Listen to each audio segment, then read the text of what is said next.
और कर्मचारी किसी पार्टी पॉलिटिक्स में भाग नहीं ले सकते। अगर बामसेफ के द्वारा अगर राजनीति अगर किया जाएगा तो फिर कर्मचारियों की नौकरी खतरे में पड़ जाएगी, क्योंकि कर्मचारियों का संगठन है। और इसलिए बामसेफ कोई पॉलिटिकल पार्टी या पॉलिटिकल का काम नहीं करेगा। ऐसे भी कर्मचारी लोग किसी पार्टी पॉलिटिक्स के मंच पर नहीं जा सकते, पार्टी पॉलिटिक्स मंच पर जाकर भाषण नहीं कर सकते, मगर क्या कर सकते हैं कि किसी पार्टी पॉलिटिक्स का कार्यक्रम है, केवल बैठ करके सामने सुन सकते हैं, मगर मंच पे नहीं बैठ सकते, भाषण नहीं कर सकते, भाषण सुन सकते हैं, क्योंकि ये इम्प्लॉय है, उसकी नौकरी खतरे में नहीं पड़ना चाहिए। एक बात। दूसरी बात, बामसेफ किसी पार्टी पॉलिटिक्स का प्रचार भी नहीं करेगा। थोड़ा उदाहरण के लिए मैं आपको बताऊं, आप जितने लोग बैठे हुए हैं, एक मकसद के लिए बुलाया गया क्या कि बामसेफ का ट्रेनिंग है और ट्रेनिंग में वही लोग आ सकते हैं, और उन्हीं लोगों को बुलाया गया जो शेड्यूल कास्ट से बिलोंग करते हैं, शेड्यूल ट्राइब से बिलोंग करते हैं, ओबीसी से बिलोंग करते हैं और माइनॉरिटी बिलोंग करते हैं। इन्हीं लोगों को आमंत्रण दिया गया है। अब ये जो हमारा समाज है, ये अलग अलग पार्टियों में कहीं न कहीं अपना वोट दे रहा है या जुड़ करके काम कर रहा है। जो हमारा समाज है, अलग अलग पार्टियों में काम कर रहे हैं। अगर बामसेफ को किसी पार्टी से अटैचमेंट कर दिया जाएगा या पार्टी पॉलिटिक्स का काम करना शुरू कर देगा, तो जो दूसरे पार्टी में जो हमारे समाज के लोग फंसे हैं, जिसको कैडर की जरूरत है, जिसको जानकारी की जरूरत है, विचारधारा की जरूरत है, वो नहीं आएंगे। अरे वो बामसेफ फलाना पार्टी का है। तो हमारी जो विचार अन्य जगह जाना चाहिए, अपने समाज के अंदर जाना चाहिए, वो नहीं जाएगा।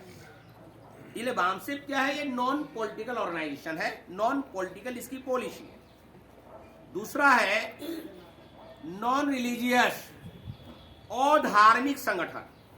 बामसेफ अधार्मिक संगठन है। जैसे हमने पहले आपको कहा कि हम 6 धर्मों के लोगों को इसमें शामिल कर रहे हैं, 3 लोगों को छोड़कर, यहूदियों को, पारसियों को, ब्राह्मणों को, 3 लोगों को छोड़कर बाकी तो 6 धर्मों के लोग, उनको हम यहाँ शामिल कर रहे हैं। तो बामसेफ को अगर धर्म से रिलेट कर देंगे तो फिर क्या होगा? तो 6 धर्मों में से अगर एक को हमने धर्म को पकड़ लिया तो 5 धर्म वाले हमारे साथ नहीं आएंगे। वो तो कहेंगे फलाना धर्म का है। क्योंकि वोट देना वो व्यक्तिगत मामला होता है, अपना धर्म मानना व्यक्तिगत मामला होता है। इसलिए बामसेफ क्या है? नॉन रिलीजियस ऑर्गेनाइजेशन है, अधार्मिक संगठन है। आप किसी भी धर्म को मानने के लिए आप स्वतंत्र है। हमारे तरफ से, संगठन की तरफ से कोई पाबंदी नहीं है। जैसे भारत के संविधान में क्या है? धर्म निरपेक्ष, माने भारत जो है किसी भी धर्म को नहीं मानेगा, मगर भारत के अंदर रहने वाले लोग हैं वो किसी भी धर्म को मानने के लिए स्वतंत्र है। ये मौलिक अधिकार है लोगों का। मगर देश जो है धर्मनिरपेक्ष है, भारत धर्मनिरपेक्ष है। बामसेफ क्या है? धर्मनिरपेक्ष है, नॉन रिलीजियस है। तभी हमारे साथ अन्य धर्मों के लोग भी आते हैं, उनको पता है नॉन रिलीजियस है। तीसरा है नॉन एजिटेशनल, असंघर्षात्मक। बामसेफ चूंकि इम्प्लाइड का है इसलिए संघर्ष नहीं कर सकता। ये संघर्ष करने का काम बामसेफ नहीं करेगा। तो बामसेफ समाज के अंदर कैडर तैयार करेगा, ट्रेनिंग देने के काम करेगा, वैचारिक रूप से लोगों को तैयार करेंगे। तो जितना हमने जो नॉन लगा कर रखा है, नॉन, जब समाज जब तैयार होगा तो सारा का सारा धीरे धीरे ऑन होना शुरू हो जाएगा। बामसेफ जितना नॉन है, non political, non religious, non agitational, ये सारा नॉन है। और समाज जब तैयार होगा तो समाज खुद हर क्षेत्रों में क्या करेगा? ऑन कर देगा। ये हमारी पॉलिसी है।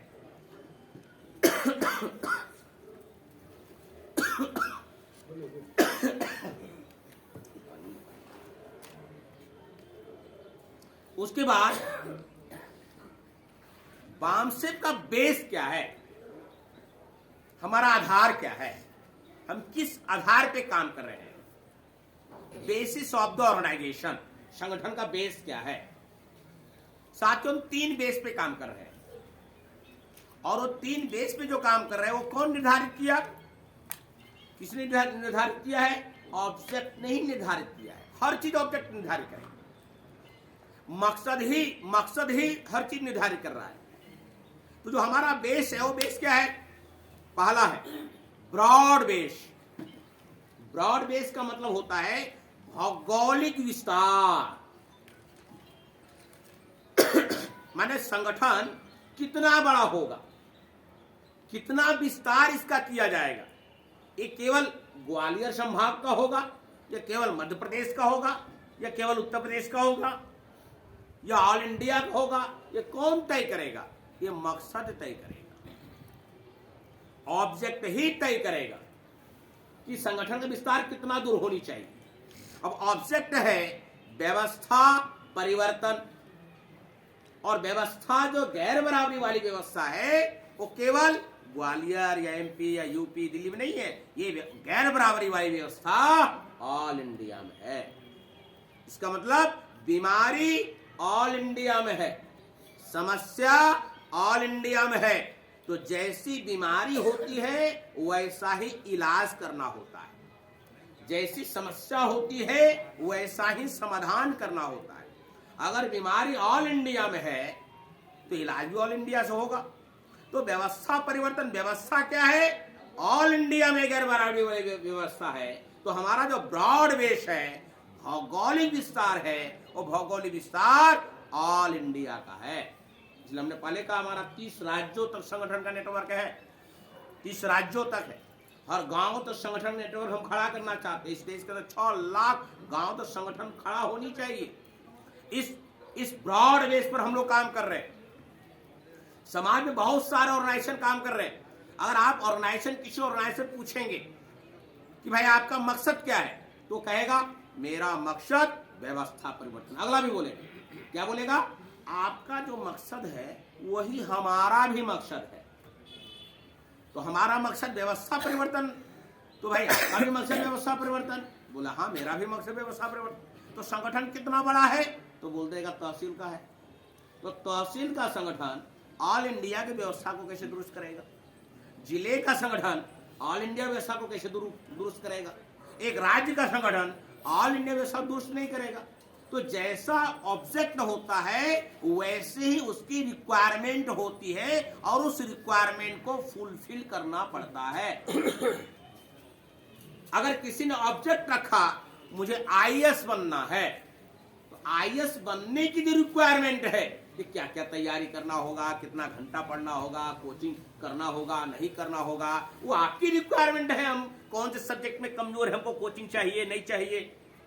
अगर उस रिक्वायरमेंट को हम पूरा नहीं करेंगे तो फिर आईएएस कैसे बनेंगे?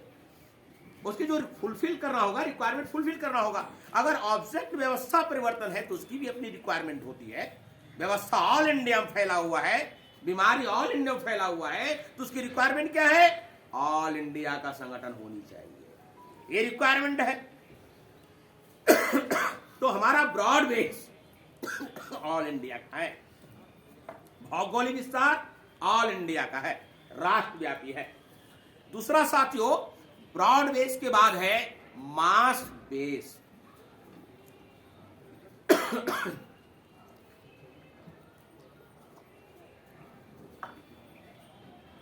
मास बेस, मास बेस का मतलब कौन सी जनता पब्लिक हमारे साथ होनी चाहिए, कौन सी जनता होनी चाहिए, कौन सा पब्लिक हमारे साथ होनी चाहिए, ये कौन तय करेगा?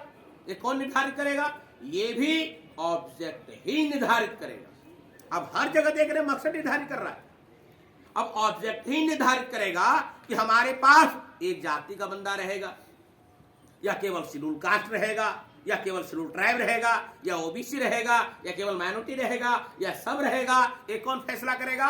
ऑब्जेक्ट फैसला करेगा, या कोई भी व्यक्ति फैसला नहीं कर रहा है, मकसद कर रहा है। और मकसद कर रहा है व्यवस्था परिवर्तन। तो व्यवस्था से जो पीड़ित लोग हैं वही परिवर्तन का काम करेगा। जो व्यवस्था से पीड़ित है वही परिवर्तन का काम करेगा। तो व्यवस्था से पीड़ित कौन लोग हैं? शेड्यूल कास्ट, जो ब्राह्मणी वाली गैर बराबरी वाली व्यवस्था से पीड़ित है।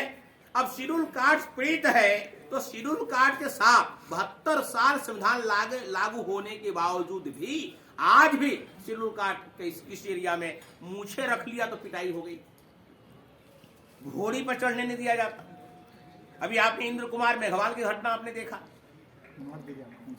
तो कहने का मतलब बहुत से ऐसे एरिया क्षेत्र है, आप उत्तर प्रदेश के जो बुंदेलखंड इलाका है वहां पर अभी भी ठाकुरों के घरों के आगे अगर शेड्यूल कास्ट अगर क्रॉस करता है तो जूता चप्पल हाथ में ले लेता है। साइकिल मोटरसाइकिल जा रहा है तो उतर करके उसके दरवाजे से क्रॉस करना, आज भी ये हालात है।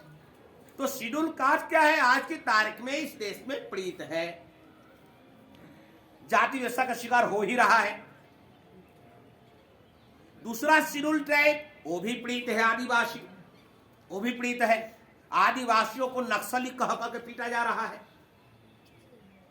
तो इस तरीके से आप आदिवासी के क्षेत्र में देखेंगे वो भी अभी विकास से कोसों दूर है। आप चले जाइए छत्तीसगढ़, झारखंड, उड़ीसा, या ट्रेन जब गुजरती है जंगलों में देखेंगे एक घर उधर दिखाई देगा, 501 किलोमीटर बाद दूसरा घर दिखाई देगा आदिवासियों के। ना कहीं स्कूल, ना कोई बिजली, कुछ भी नहीं। किस तरीके से जंगल में लकड़ी काटते हैं, शहर में बेचते हैं, दातुन काट कर शहर में बेचकर किसी गुजारा करते हैं। मैंने आज भी वो क्या है, पीड़ित है शेड्यूल ट्राइब के लोग। ओबीसी के लोग पीड़ित है। ओबीसी के लोग कैसे पीड़ित है, इस देश में जानवरों की गिनती होती है मगर ओबीसी की गिनती नहीं होती है। इस देश में हिजड़ों की गिनती होती है मगर पिछड़ों की गिनती नहीं होती। मतलब ये पीड़ित है, आज तो उसको गिना नहीं गया। चलो अंग्रेज की व्यवस्था थी तो उस समय तो गिना जा रहा था, मगर ब्राह्मणों की व्यवस्था आने के बाद इसकी गिनती बंद कर दिया गया। अगर इस देश के अंदर सही मायने में अगर ओबीसी समाज की अगर जातिधारी गिनती अगर हो गया, इस देश में क्रांति हो जाएगी। क्रांति हो जाएगी अगर जातिधारी गिनती हो गया तो। और क्रांति तीनों क्षेत्र में क्रांति होगी, सामाजिक क्रांति भी होगा, राजनीतिक क्रांति भी होगा और धार्मिक क्रांति भी होगा। तीन क्रांति एक साथ होंगे अगर ओबीसी जातिधारी गिनती हो गया तो। कैसे होंगे मैं थोड़ा आपको उदाहरण समझा देता हूं। जब ओबीसी समाज की जब जातिधारी गिनती होगा तो ओबीसी समाज को एक बात समझ में आएगा कि आज तक हमारी गिनती नहीं हुई तो हमारी गिनती को आज तक रोकने का काम किसने किया, क्यों नहीं हुई हमारी गिनती। इस देश में हमारी गिनती नहीं हुई तो रोका आखिर किसने। 47 में प्रधानमंत्री जब नेहरू हो गए, 47 से लेकर के जब 51 में जब गिनती हुई वही प्रधानमंत्री, 61 में नेहरू प्रधानमंत्री, 71 में उसकी बेटी प्रधानमंत्री, 81 में फिर उसकी बेटी प्रधानमंत्री, 91 में पीवी नरसिम्हा राव प्रधानमंत्री, मतलब ब्राह्मण ही, 2001 में अटल बिहारी वाजपेयी प्रधानमंत्री, 11 में ये मनमोहन सिंह। मगर गिनती होगा कि नहीं होगा सारा फैसला प्रणब मुखर्जी के हाथ में था, बंगाली ब्राह्मण के हाथ में। वही सर्वे सर्वा देख रहे थे, इसका डिपार्टमेंट उसी के हाथ में दिया हुआ था। और 21 में तो अभी गिनती नहीं किया। तो कहने का मतलब, कहने में इस देश में जब जब जनगणना हुई है तब तक इस देश का प्रधानमंत्री ब्राह्मण रहा। तो ओबीसी के दिमाग में जो डाला गया आज तक, ब्राह्मणों द्वारा फैलाया गया, अरे तुम्हारा दुश्मन शेड्यूल कास्ट है। शेड्यूल कास्ट दिमाग में डाला जाता है, तुम्हारा दुश्मन ओबीसी है, जाने के लिए। जब ओबीसी को समझ में आएगा हमारी गिनती आज तक रोका गया है तो ब्राह्मणों द्वारा रोका गया है, इसका मतलब हमारा दुश्मन ब्राह्मण है, हमारा दुश्मन शेड्यूल कास्ट या शेड्यूल ट्राइब नहीं है। तो क्या होगा, ओबीसी समाज का एससी एसटी के साथ जुड़ा होगा। जब इसके साथ जुड़ा होगा तो क्या होगा, सामाजिक ध्रुवीकरण होगा। सामाजिक ध्रुवीकरण होगा, इसका मतलब सामाजिक क्रांति होगा। अगर ये इकट्ठा होंगे तो सामाजिक क्रांति होगा। और जब सामाजिक क्रांति होगा, जब ये इकट्ठा हो जाएंगे, एससी एसटी ओबीसी अगर इकट्ठा हो गया तो मानूटी तो दौड़ करके आपके साथ झटके में इकट्ठा हो जाएगा। जिस दिन एससी एसटी ओबीसी एक प्लेटफॉर्म पर आ गया, इकट्ठा हो गया, माइनॉरिटी को बोलने की जरूरत नहीं, वो अपने मन से दौड़े दौड़े आपके साथ इकट्ठा हो जाएगा। तो फिर क्या होगा, तो इस देश में राजनीतिक क्रांति हो जाएगी, सत्ता आपके हाथ में आ जाएगा। जिस एससी एसटी ओबीसी माइनॉरिटी इकट्ठा हो गया तो राजनीति आपके हाथ में हो जाएगी, राज्य से लेकर देश तक की राजनीति आपके हाथ में हो जाएगी। ये राजनीतिक क्रांति होगा। तीसरा होगा धार्मिक क्रांति। धार्मिक क्रांति क्या होगा? ओबीसी को ये बात समझ में आएगा कि आज तक जो हमारी गिनती नहीं हुई, तो गिनती हुई तो कैसे हुई, किस तरीके से हुई। जैसे शेड्यूल कास्ट को गिना जाता है, कैसे गिना जाता है? जनगणना का चार्ट होता है, पूछता है हाँ भाई आप क्या हो, बोलता है चमार। अच्छा चमार, तो शेड्यूल कास्ट का कॉलम में टिक लगाता है। अच्छा धोबी, अच्छा शेड्यूल कास्ट में टिक लगा दिया। पाशी, तो शेड्यूल कास्ट में टिक लगा दिया। शेड्यूल ट्राइब का जब होता है, अच्छा मुंडा, तो शेड्यूल ट्राइब में टिक। मांझी शेड्यूल ट्राइब में टिक। सोरेन शेड्यूल ट्राइब में टिक। ओबीसी गिनती होती है। अच्छा आप क्या हो? यादव। अब ओबीसी का कोई कॉलम ही नहीं है, ओबीसी का कॉलम नहीं है। अच्छा यादव, तो कॉलम नहीं, तो क्या होता है? हिंदू वाले कॉलम में टिक लगाता है। अच्छा यादव हिंदू, कुर्मी हिंदू, लोध हिंदू, तो हिंदू का कॉलम है, ओबीसी का कॉलम ही नहीं है। तो ओबीसी की गिनती ओबीसी के नाम पर नहीं होता, ओबीसी की गिनती हिंदू के नाम पर होता है। ओबीसी की गिनती जैसे शेड्यूल कास्ट की गिनती शेड्यूल कास्ट के नाम पर हुआ, शेड्यूल ट्राइब की गिनती शेड्यूल ट्राइब के नाम पर हुआ। ओबीसी की गिनती ओबीसी के नाम पर ना होकर के हिंदू के नाम पर होता है। और ब्राह्मण क्या पढ़ा रहा है? हिंदू क्या है? धर्म है। वो हमें क्या बता रहा है? हिंदू क्या है? धर्म है। मतलब हिंदू के नाम पर गिनती हो रहा है कि भाई आप हिंदू हो, हिंदू के नाम पर गिनती हो रहा है और हिंदू को बता रहा है ये धर्म है। इसका मतलब ओबीसी को समझ क्या आएगा, अरे हमारे साथ हिंदू के नाम पर गिनती हो रहा है और हिंदू का मुखिया कौन है? ब्राह्मण। ओबीसी नाम का जो अकाउंट है नहीं, ओबीसी को हिंदू के नाम के अकाउंट में जमा कर देता है और उस हिंदू नाम का अकाउंट का जो मुखिया है ब्राह्मण है, तो ब्राह्मणों का हिंदू नाम का खाता है, उसके खाते में सारा ओबीसी का बैलेंस जमा हो जाता है। अब ओबीसी का सारा बैलेंस हिंदू नाम के खाते में जमा हो जाता है, जो खाता धारक ब्राह्मण है। तो हमारे ओबीसी को क्या लगेगा कि हमारी गिनती हिंदू के नाम पर हुआ। अब ये कहता है हिंदू धर्म है, इसका मतलब हमारे साथ धोखा हुआ, हमारे साथ षड्यंत्र किया ब्राह्मणों ने। अगर हमारे साथ अगर ब्राह्मणों ने षड्यंत्र किया तो षड्यंत्र का सहारा हिंदू का नाम लेकर के किया और हिंदू को कहा था धर्म। तो अगर हिंदू धर्म है तो षड्यंत्र नहीं हो सकता, अगर हिंदू धर्म है तो षड्यंत्र नहीं हो सकता, अगर षड्यंत्र हो रहा है तो धर्म नहीं हो सकता। सवाल आपके सामने। धर्म का निर्माण मनुष्य ने किया है और मनुष्य ने धर्म का निर्माण करके अपने कल्याण करने के लिए किया है। मगर यहां तो षड्यंत्र हो रहा है, हिंदू नाम से षड्यंत्र हो रहा है। अगर हिंदू नाम से षड्यंत्र हो रहा है, इसका मतलब हिंदू नाम का कोई धर्म नहीं है और असलियत में भी हिंदू नाम का कोई धर्म नहीं है। जिसको वो हिंदू धर्म कह रहा है वो वास्तव में ब्राह्मण धर्म है। तो ओबीसी को समझ में आएगा कि जब हिंदू नाम का कोई धर्म नहीं है, हिंदू नाम का कोई धर्म नहीं है, तो वास्तव हमारा धर्म क्या है, हमारा असली धर्म क्या है, वो धर्म को ढूंढेगा। जब हिंदू धर्म ही नहीं है तो हमारा धर्म है क्या? या तो अपना धर्म ढूंढेगा या नहीं तो नई धर्म की रचना करेगा। दो चीजें करेगा, या तो अपना असली धर्म ढूंढेगा वास्तव हम है क्या, या तो नई धर्म की रचना करेगा, तो धार्मिक क्रांति होगा। भले अगर ओबीसी की जातिधारी गिनती हो गया तो इस देश में सामाजिक क्रांति, राजनीतिक क्रांति, धार्मिक क्रांति एक साथ होंगे, मगर किया नहीं जा रहा है। इसका मतलब ओबीसी समाज भी इस देश में पीड़ित है। चौथा है माइनॉरिटी, माइनॉरिटी भी पीड़ित है, माइनॉरिटी भी पीड़ित है। सरकारें कानून बनाने का प्रयास करना शुरू कर दिया कि आप धर्म परिवर्तन आप नहीं कर सकते, ऐसा कानून बनवा रहे, धर्म परिवर्तन पे रोक लगाने का कानून पास करवा रहे।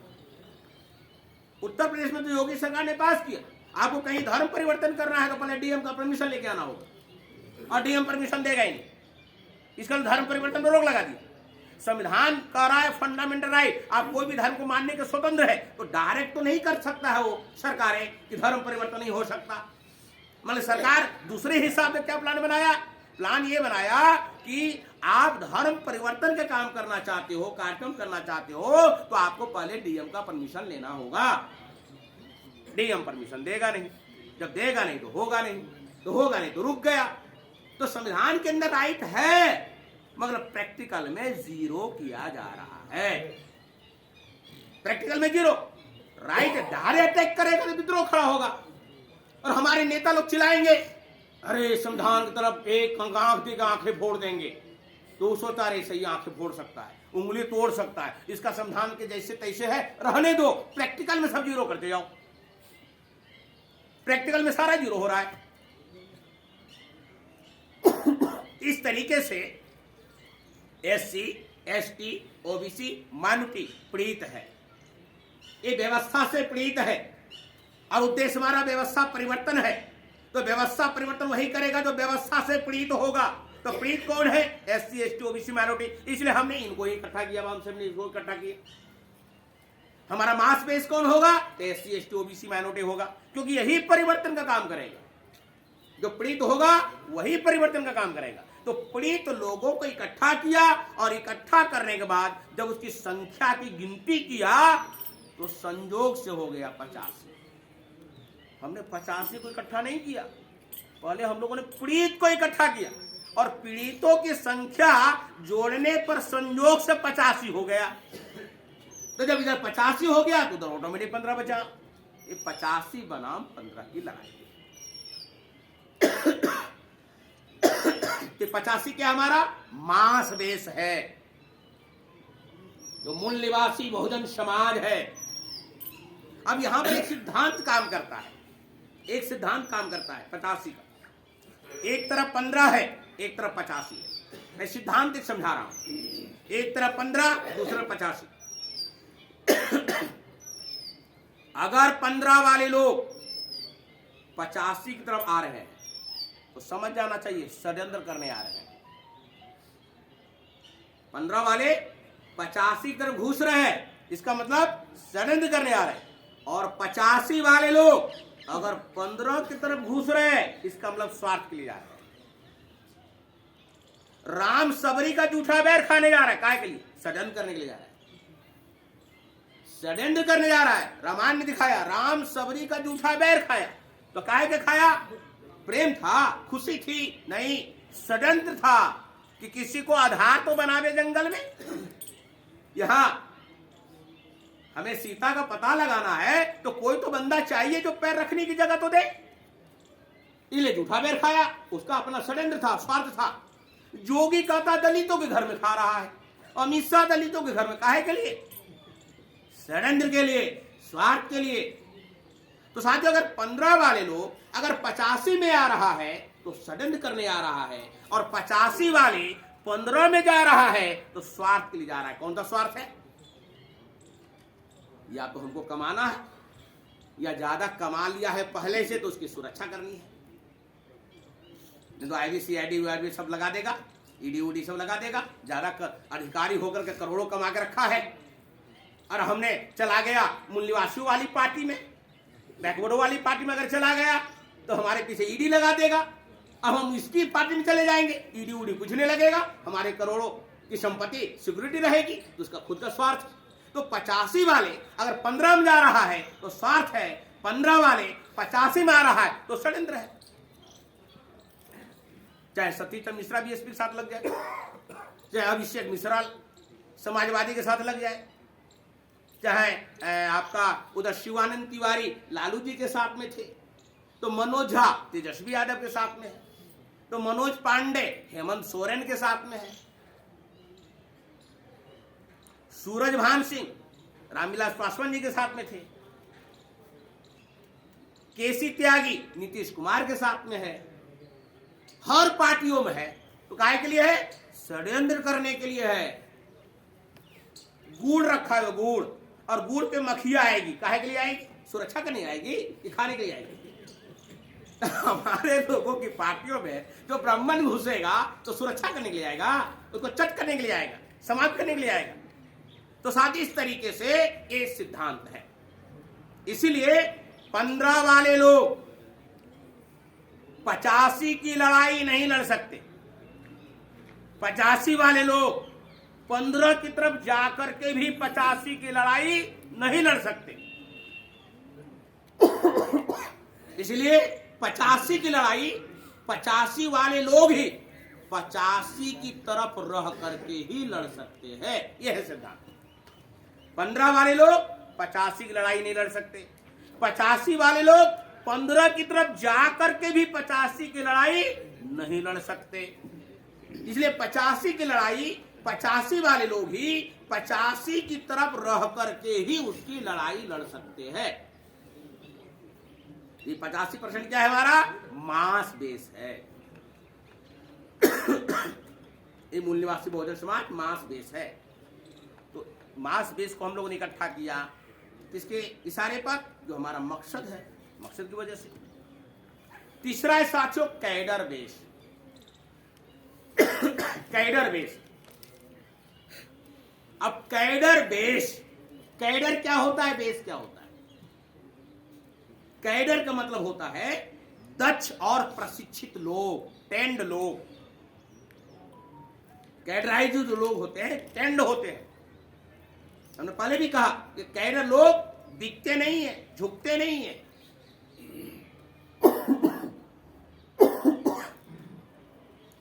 तो साथ ही कैडर और बेस, इस देश में 3 ऐसे संगठन है जो कैडर वाला है। 3 संगठन है जो कैडर वाला संगठन है। एक है आरएसएस, कैडर वाला है, इसमें भी दक्ष और प्रशिक्षित लोग हैं, टेंड लोग हैं।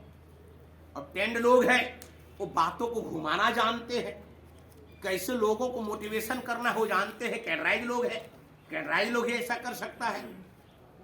अच्छे दिन आएंगे, मगर किसके आएंगे तो बताया नहीं।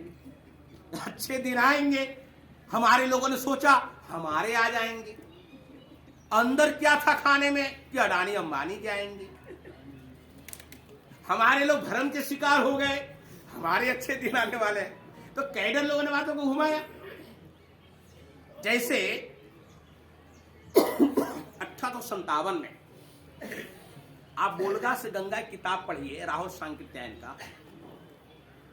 तो 1857 में एक मीटिंग हुई, एक बिल्हौर। बिल्हौर है कानपुर के पास। जब कन्नौज की तरफ जाएंगे तो एक बिल्हौर एक तहसील है जहां का राजा हुआ करते थे नाना साहब। तो नाना साहब ने अपने यहां मीटिंग बुलाई। उस मीटिंग में बिहार से जो है बाबू कुंवर सिंह आए, मंगल पांडे आए, नाना साहब तो थे ही, बहादुर शाह जफर थे, तात्या टोपे थे, सभी लोगों को मीटिंग बुलाई। और मीटिंग बुलाई तो नाना साहब पेशवा कहते हैं कि हमने सैनिकों के अंदर एक विद्रोह की भावना भर दी है, एक मैसेज पास कर दिया है। कौन सा मैसेज? कि अभी अंग्रेजों ने जो कारतूस भेजा है, कारतूस का जो कवर हटाना है तो दांत से छील के हटाना है, और वो जो कवर है उसमें गाय और सुअर की चर्बी से बना हुआ है। ऐसा हमने सैनिकों के अंदर विद्रोह की भावना भर दी है, मतलब वो विद्रोह करने के लिए तैयार है। एक मैसेज डाल दिया कि गाय और सुअर की चर्बी है, इसका मतलब हिंदू मुसलमान दोनों धर्म खतरे में है, अंग्रेज सबको ईसाई बनाना चाहता है। तो मंगल पांडे खड़ा होकर के कहता है, वो कहता है कि चलो अगर सैनिक लोग विद्रोह कर दिया, मगर जब तक जनता पब्लिक साथ नहीं देगा तो हमारा आंदोलन सफल कैसे होगा? तो नाना साहब कहता है सैनिकों को हमें बताना होगा, सैनिकों को बताना होगा कि उसके अंदर विद्रोह की भावना तो हो ही गई, मगर हमें समाज को क्या बताना होगा?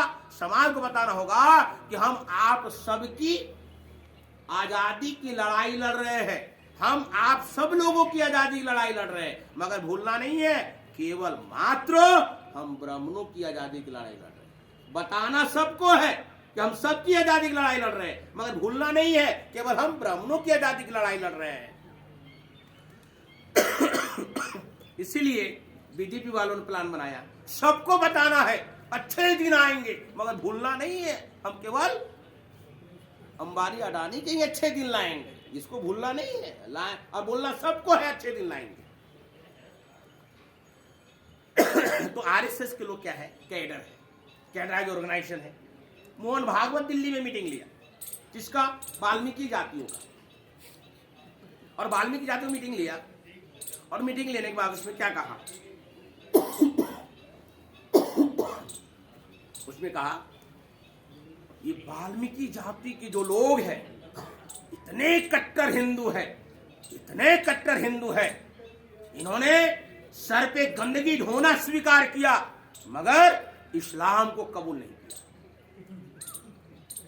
वाल्मीकि जाति के लोग इतने कट्टर हिंदू है, इसने सर पे गंदगी ढोना स्वीकार किया मगर इस्लाम को कबूल नहीं किया। मैंने इतने, एक तो वाल्मीकि जाति को हिंदू बना दिया, दूसरा मुसलमानों से भिड़ा भी दिया। यह है कैडर लोगों का काम, ये बातों को कैसे लोगों के बीच में प्रस्तुत करनी है। ये कैडराइज है। कैडर तो है मगर उसका बेस भारत नहीं। आरएसएस कैडर है मगर बेस नहीं। बेस क्या होता है? कैडर तो समझ गए दक्ष और प्रशिक्षित लोग।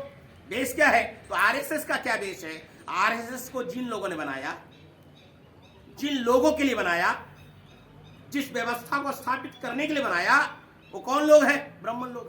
ब्राह्मणों ने बनाया, ब्राह्मणों के लिए बनाया, ब्राह्मणवादी व्यवस्था स्थापित करने के लिए बनाया। और वो ब्राह्मण लोग इस देश के रहने वाले नहीं है, वो भारत के अंदर बालू के ढेर पर बैठा हुआ है। कब आंधी तूफान आएगा भरभरा के नीचे गिर जाएगा। उसकी अपनी जमीन यहाँ नहीं है। कैडर तो है मगर बेस उसका नहीं है। इसलिए वो कैडर, आरएसएस कैडर है, बेस नहीं है। दूसरा संगठन है कम्युनिस्टों का। तो कम्युनिस्टों का भी संगठन कैडर है, बेस नहीं है। वो भी दक्ष और प्रशिक्षित लोग हैं। कम्युनिस्ट ने निकाला कन्हैया कुमार को। अब कन्हैया कुमार जब शुरू में बात रखने लगा, लोग कंफ्यूज हो गए। ये शेड्यूल कास्ट है कि ओबीसी है, जरूर अपना ही बंदा होगा। ये नीला सलाम भी बोलता है, ये जय भीम भी बोलता है, जय संविधान भी बोलता है, जरूर अपना बंदा होगा। हमारा समाज कंफ्यूज हुआ। तामसे में ढूंढ के निकाला कि कन्हैया कुमार बिहार के बेगूसराय जिले के रहने वाले भूमियार है। और भूमियार जो बिहार के अंदर होता है वो ब्राह्मणों से भी ज्यादा खतरनाक होता है। तो ये कम्युनिस्ट क्या है? कैडर तो है मगर उसका भी बेस नहीं है। कम्युनिस्टों का बेस क्या है? बेस है उसका इकोनॉमिक बेस, आर्थिक आधार। अमीर और गरीब की बात करता है, पूंजीपति और सर्वहारा की बात करता है। तो इकोनॉमिक बेस होता क्या है? अगर एक बंदा 1 लाख कमाता है, दूसरा बंदा 1 लाख कमाता है, ये बराबर है, इसको बोलते हैं इकोनॉमिक सिस्टम। 1 लाख कमाने वाला दूसरा भी 1 लाख कमाने, दोनों बराबर है।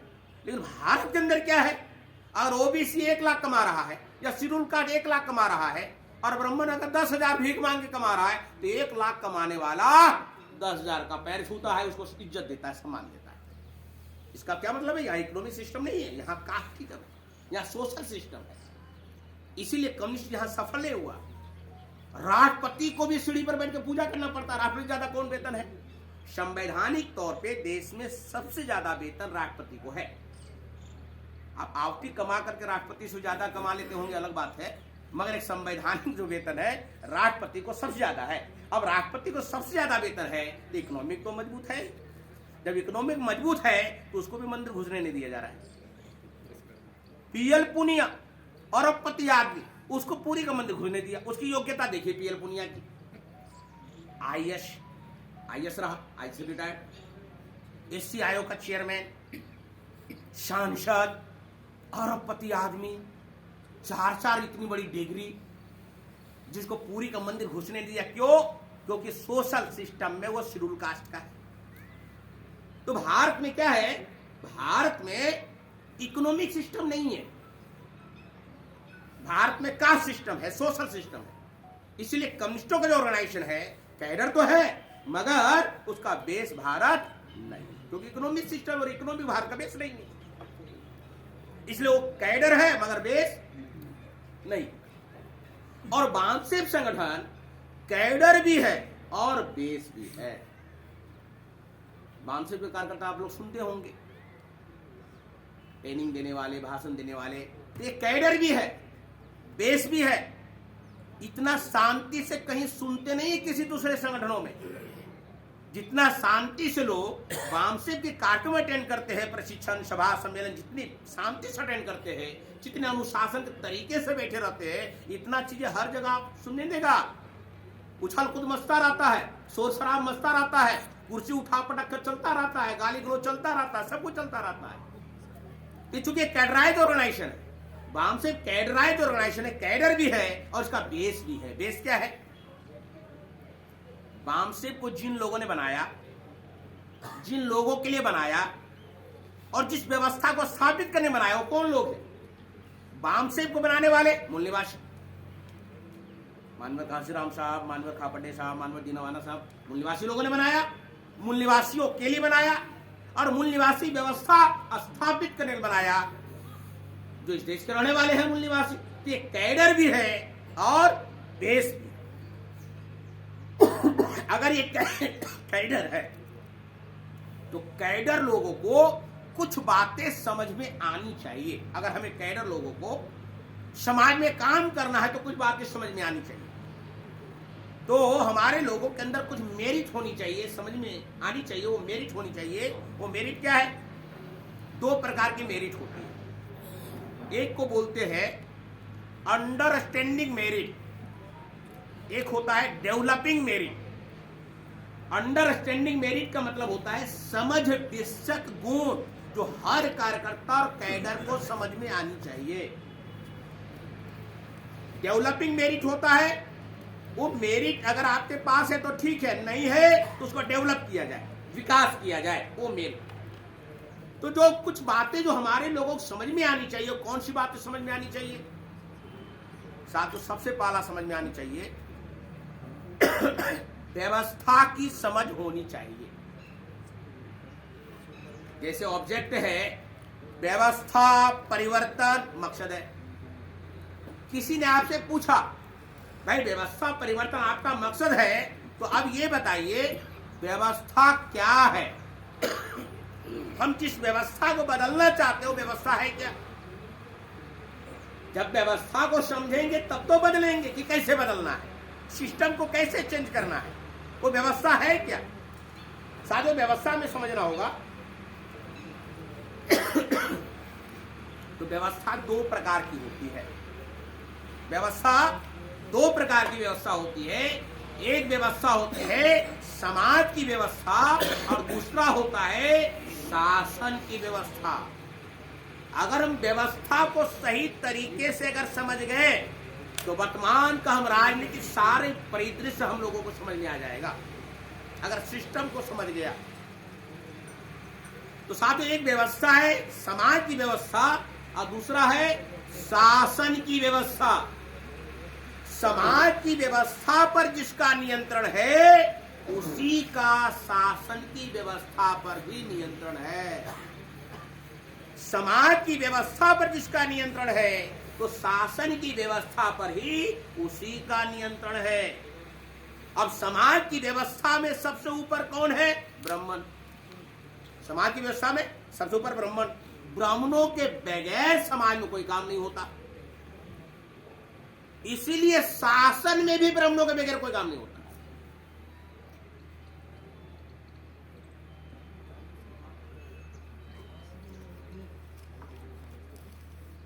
यहां पर ब्राह्मणों के बगैर कोई काम नहीं होता, क्योंकि जो समाज की व्यवस्था है, समाज की व्यवस्था हम जैसे जैसे नीचे से ऊपर जाते हैं तो क्या होता है? सम्मान बढ़ता जाता है। ऊपर जाते हैं तो सम्मान बढ़ता जाता है और ऊपर से जो जो नीचे जाते हैं अपमान बढ़ता जाता है। सबसे ऊपर ब्राह्मण है वो सबका सम्मान लेता है और ऊपर से जो जो सबसे नीचे जो है वो सब ज्यादा अपमान सहता है। इस समाज की व्यवस्था है। इस वजह से समाज में क्या है? घृणता, द्वेषता, वैमनस्यता चीजें पैदा हो गई है। कोई ऊंचा है, कोई नीचा है। तो ये जो क्रमिक और समानता जो समाज की व्यवस्था में है, तो अब समाज की व्यवस्था है, उस समाज की व्यवस्था में ब्राह्मण सबसे ऊपर है। जब सबसे ऊपर है तो सबका वो सम्मान ले रहा है। वो जो बोलता है समाज में वही सुनता है सब लोग। गांव देहात में जो हमारे अनपढ़ लोग हैं वो पूछता है, बताइए पंडित जी, हमारे एरिया में पंडित जी बोलते हैं, तो कहते हैं अमावस्या कब आएगा, पूर्णिमा कब होगा, एकादशी कब है, कि फलाना कब है, फलाना पर्व कब है। तो सारा चीज उसी से पूछेगा। बच्चा पैदा करेगा खुद और जाएगा छठियारी कब करना है, छठियारी करना है, शादी के लगन बैठाना है, माने जन्म से मरण तक का सारा ठेकेदारी उसी के पास है। कोई कॉलेज का कोई प्रोफेसर नहीं कर सकता, यूनिवर्सिटी का, कि मैं सारा सब्जेक्ट का ज्ञाता हूं, सारा सब्जेक्ट में पढ़ाऊंगा, कोई नहीं कर सकता। मतलब मैथमेटिक्स का अलग है, इकोनॉमिक्स का अलग है, हिस्ट्री का अलग है, सब अलग अलग है। मगर समाज की व्यवस्था में सारा ठेका ब्राह्मणों के हाथ में है। वो भी अनपढ़, दो चार क्लास अनपढ़ या तो 2-4 क्लास अनपढ़। तो अब समाज की व्यवस्था में सारा ठेका उसके पास है। समाज की व्यवस्था में हम उसको इज्जत करते हैं। अब मान लिया हम उसको इज्जत कर रहे हैं, हम प्रणाम कर रहे हैं उसको, हम उसके बगैर चलते नहीं है, और हमारे साथ 5 साल का बेटा है। वो मेरा बेटा क्या देख रहा है, अरे मेरा बाप जो है ब्राह्मण कितनी इज्जत कदर कर रहा है, इतना आदर दे रहा है, और वही मेरा बेटा कल MP MLA बन जाएगा। तो वहां जो ब्राह्मण जो बैठा हुआ है उसकी आगे झुकेगा। बाप यहाँ झुक रहा है तो बेटा वहां झुक रहा है। बाप यहाँ इसके सिस्टम को फॉलो कर रहा है, जो पंडित बोल रहा है समाज में वही हम कर रहे हैं। बेटा चला गया विधानसभा में, बेटा चला गया पार्लियामेंट में, तो वहां कहता है कानून ये पास होनी चाहिए, मेरा बेटा कहेगा हाँ हाँ पास होनी चाहिए, नहीं देखा क्या करना है। तो जो समाज में चल रहा है वही शासन में चल रहा है। अब समाज में जैसे एक बच्चा पैदा हुआ तो माँ बाप क्या करता है, गोद में लेकर के मंदिर जाता है, ऐसे गर्दन पकड़ता है, 4 बजे से पटकता है सीढ़ी पर। बच्चा को क्या पता, अबोध है बेचारा, अभी तो पैदा ही लिया, गर्दन पकड़े 4 बार पटकता है सीढ़ी पर। अब बच्चा जो है 2-3 साल का हो गया, खड़ा होने लगा, तो माँ बाप गया मंदिर, तो बच्चा को कहे हाथ जोड़, जबरदस्ती हाथ जुड़वाता है। अब बच्चा हो गया 5 साल 6 साल का, अब अपने जोड़ने लगा, माँ बाप जोड़ खड़ा हुआ तो वो भी खड़ा हो गया। अब बच्चा हो गया 15-20 साल का, अब साइकिल चला रहा है, अब साइकिल चला, इधर मंदिर देखता ऐसे करते, अब हैंडी छोड़ करके तो ऐसे कर नहीं सकता, एक्सीडेंट हो जाएगा। चला जब से पैदा लिया तो ऐसे ऐसे कर रहा है, गिरगिट बन गया, तब से तो गिरगिट बना, जब से पैदा लिया तब से वो गिरगिट बना हुआ है। और वही लड़का कल MP बन गया तो क्या करेगा, वहां गिरगिट का काम करेगा, कहेगा प्राइवेट कर होना चाहिए, हाँ होना चाहिए, पास है, LPG होनी चाहिए, पास है, सब कुछ कहेगा पास है, वही तो हो रहा है। इसका मतलब समाज की व्यवस्था जैसी है वैसा ही शासन की व्यवस्था है। समाज में ब्राह्मणों की इज्जत घटेगा तब शासन में घटेगा। समाज में ब्राह्मणों की पिटाई होगी तो शासन में भी उसकी पिटाई होगी। समाज बदलेगा तो शासन बदलेगा, समाज बदलेगा तो शासन बदलेगा।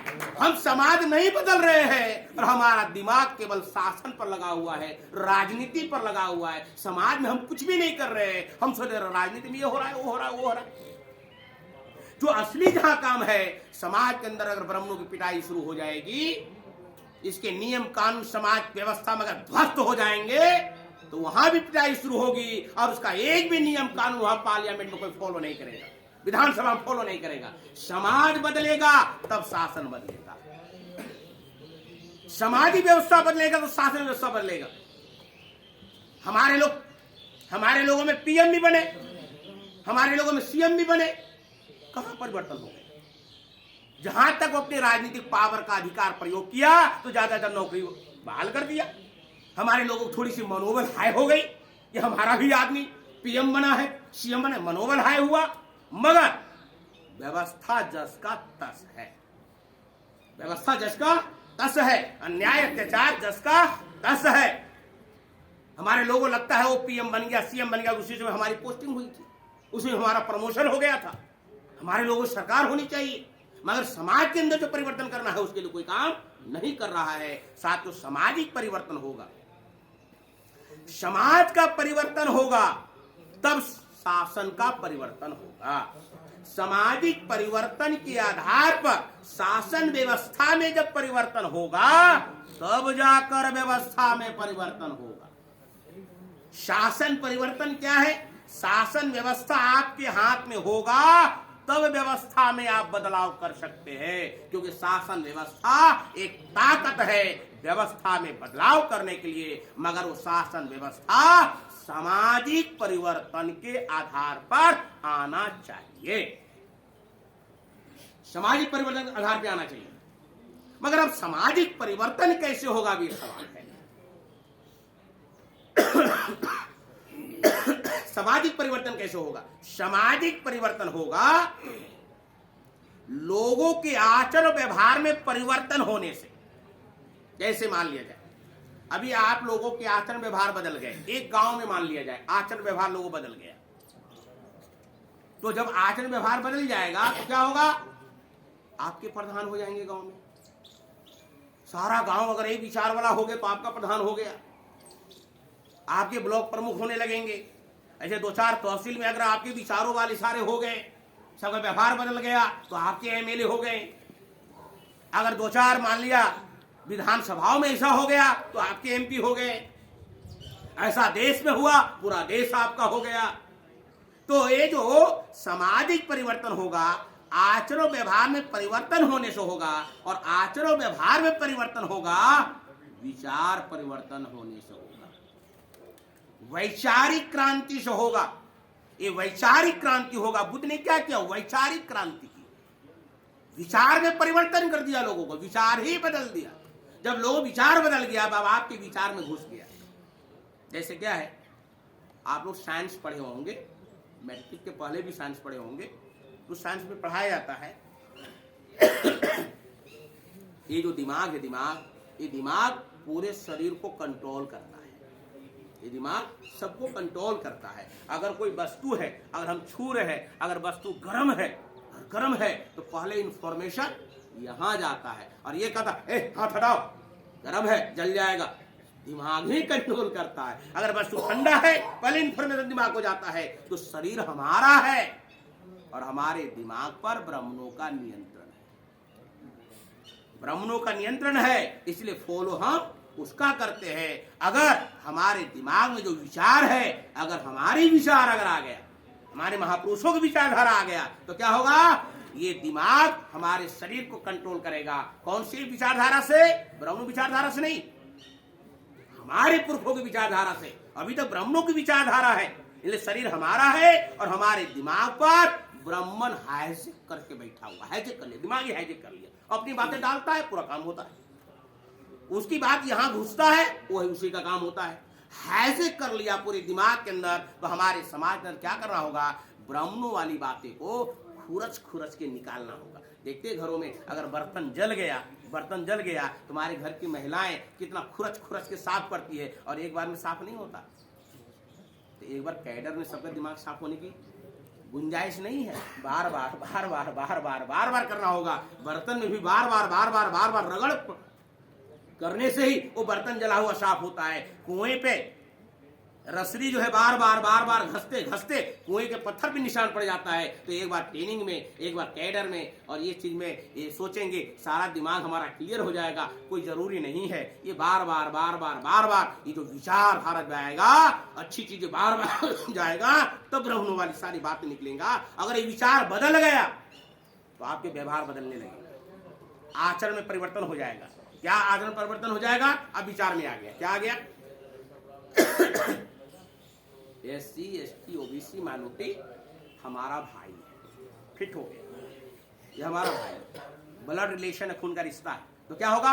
आपको SC ST OBC माइनॉरिटी से कोई एतराज ही नहीं होगा। आपके व्यवहार बदल जाएंगे, एक साथ बैठेंगे, उठेंगे, खाएंगे, पिएंगे। कहीं इतना तक विचार चला जाएगा, रोटी बेटी भी होना शुरू हो जाएगा। तो कहने का मतलब कि इधर बदलने से ही ये सारा आचरण में बदलेगा। जब ये आचरण में बदलेगा तब समाज में परिवर्तन होगा, और जब समाज में परिवर्तन होगा तब शासन में परिवर्तन होगा, और जब शासन में परिवर्तन होगा तब जाकर व्यवस्था में परिवर्तन होगा। ये इसका क्रम है। लोग कहते 40-50 साल में वामसिंह ने क्या किया। साथियों, ये जो विचारधारा का प्रचार करना, विचार परिवर्तन करना, ये सबसे बड़ा काम है, सबसे बड़ा काम है। विचार लोगों का बदलना ये सबसे बड़ा काम है। और वाम से लगातार निरंतर वैचारिक परिवर्तन का ही काम कर रही है। अब होता क्या है, जितना विचार इधर मिला अभी पूरा कंप्लीट नहीं हुआ। इधर मिला आदमी 2 साल 4 साल 5 साल 10 साल विचारधारा इधर ली, अभी पूरी कंप्लीट नहीं हुआ। अब सोचने लगा, अरे अब तो हम तो बहुत बड़ा ज्ञानी हो गए, बहुत बड़ा ज्ञाता हो गए, सब कुछ हो गए। तुरंत वो क्या करेगा, कोई पार्टी बनाएगा, कोई अलग संगठन बनाएगा, अलग पार्टी बनाएगा, संगठन बनाएगा, फिर दुश्मन उसका इस्तेमाल करना शुरू कर। ऐसे लगातार चल रहे। मगर खुशी इस बात की है कि चलो कोई भी अलग संगठन बना रहे हैं तो कम से कम इसी विचार का तो प्रचार कर रहा है। जो यहां सीखा है वही तो प्रचार कर रहा है। एक वामसेफ हो या 50 वामसेफ हो, विचारधारा तो यही प्रचार कर रहा है। मूल निवासी तो चेंज नहीं कर दिया, जय मूल निवासी बोलना तो चेंज नहीं कर दिया, समाज में प्रचार तो कर रहा है, यही विचारधारा तो फैला रहा है। अगर यही विचारधारा फैला रहा है तो चलो हमने आज इतना लोग जगाया, आप भी कहीं और इतने लोग जगाओ, वो भी जगा रहा है, अगला भी जगा रहा है। समाज की जागृति पहला मकसद है। अगर एक संगठन काम कर रहा है जागृति का, अगर 100 संगठन हमारे काम करे क्या फर्क पड़ता है, 1000 संगठन जागृति काम करे और अच्छी बात है। जितनी ज्यादा समाज के अंदर जागृति होगी, जितनी ज्यादा जागृति होगी उतनी समाज का फायदा होगा, उतनी वैचारिक परिवर्तन होगा।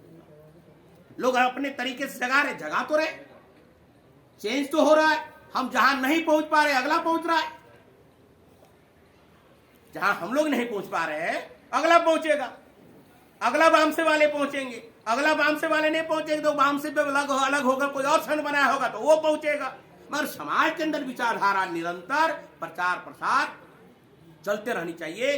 केवल इसमें एक चीज नहीं होनी चाहिए, आपस में टकराव नहीं होनी चाहिए।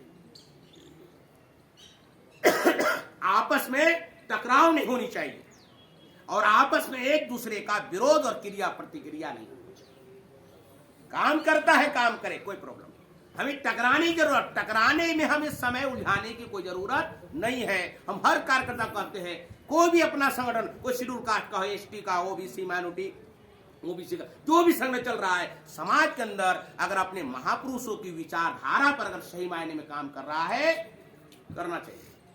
कोई हमारा कोई ऑब्जेक्शन नहीं है, हम लोगों का कुछ भी ऑब्जेक्शन नहीं है, जितनी ज्यादा जागृति समाज के अंदर हो। मगर हमें टकराना उससे मकसद नहीं है और उनका भी मकसद होनी चाहिए, किसी का भी, कि किसी के साथ कोई टकराए नहीं, ये टकराव नहीं होनी चाहिए। टकराव होने से समाज का नुकसान होगा। मगर विचारधारा 50 संगठन 100 संगठन 1000 संगठन जितना लोग फैला सकते हैं फैलाते रहनी चाहिए। तो इस तरीके से जो विचार परिवर्तन से ही आचरण व्यवहार में परिवर्तन होगा। बाबा साहब अम्बेडकर भी कहते हैं, जागृति की ज्योत निरंतर जलते रहनी चाहिए। मेरे द्वारा ना सही तो किसी और के द्वारा, मगर जलते रहनी चाहिए, बुझने के लिए नहीं देना है, बुझने के लिए नहीं देना है। निरंतर जागृति की ज्योत चलते रहनी चाहिए, जलते रहनी चाहिए।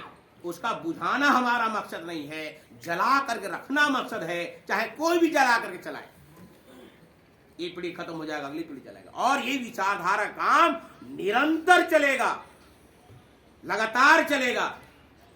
अब आप कहेंगे कब तक चलेगा कब तक चलेगा? तो इसकी कोई समय सीमा नहीं है कि वैचारिक क्रांति कब तक चलेगा। अब हम लोग इस पीढ़ी में चला रहे हैं, अगर हम लोग शासन सत्ता में मान लिया आ गए, मूल निवासी लोग शासन सत्ता में आ गए और आपने विचारधारा बंद कर दी, तो हमारी जो आने वाली पीढ़ियां है उसके हाथ पे जब सत्ता जाएगा तो ब्राह्मण तो छीन लेगा, अगर उसके अंदर विचार नहीं गया तो।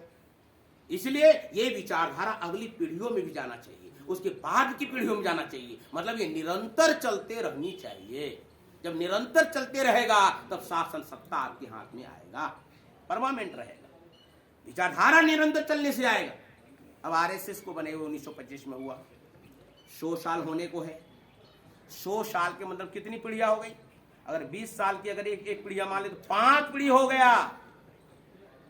20 साल में बच्चा जवान हो जाता है और 20 साल के बाद माँ बाप शादी के लिए सोचना शुरू कर देते हैं, तो 100 साल आरएसएस के हो गए, मतलब 5 पीढ़िया।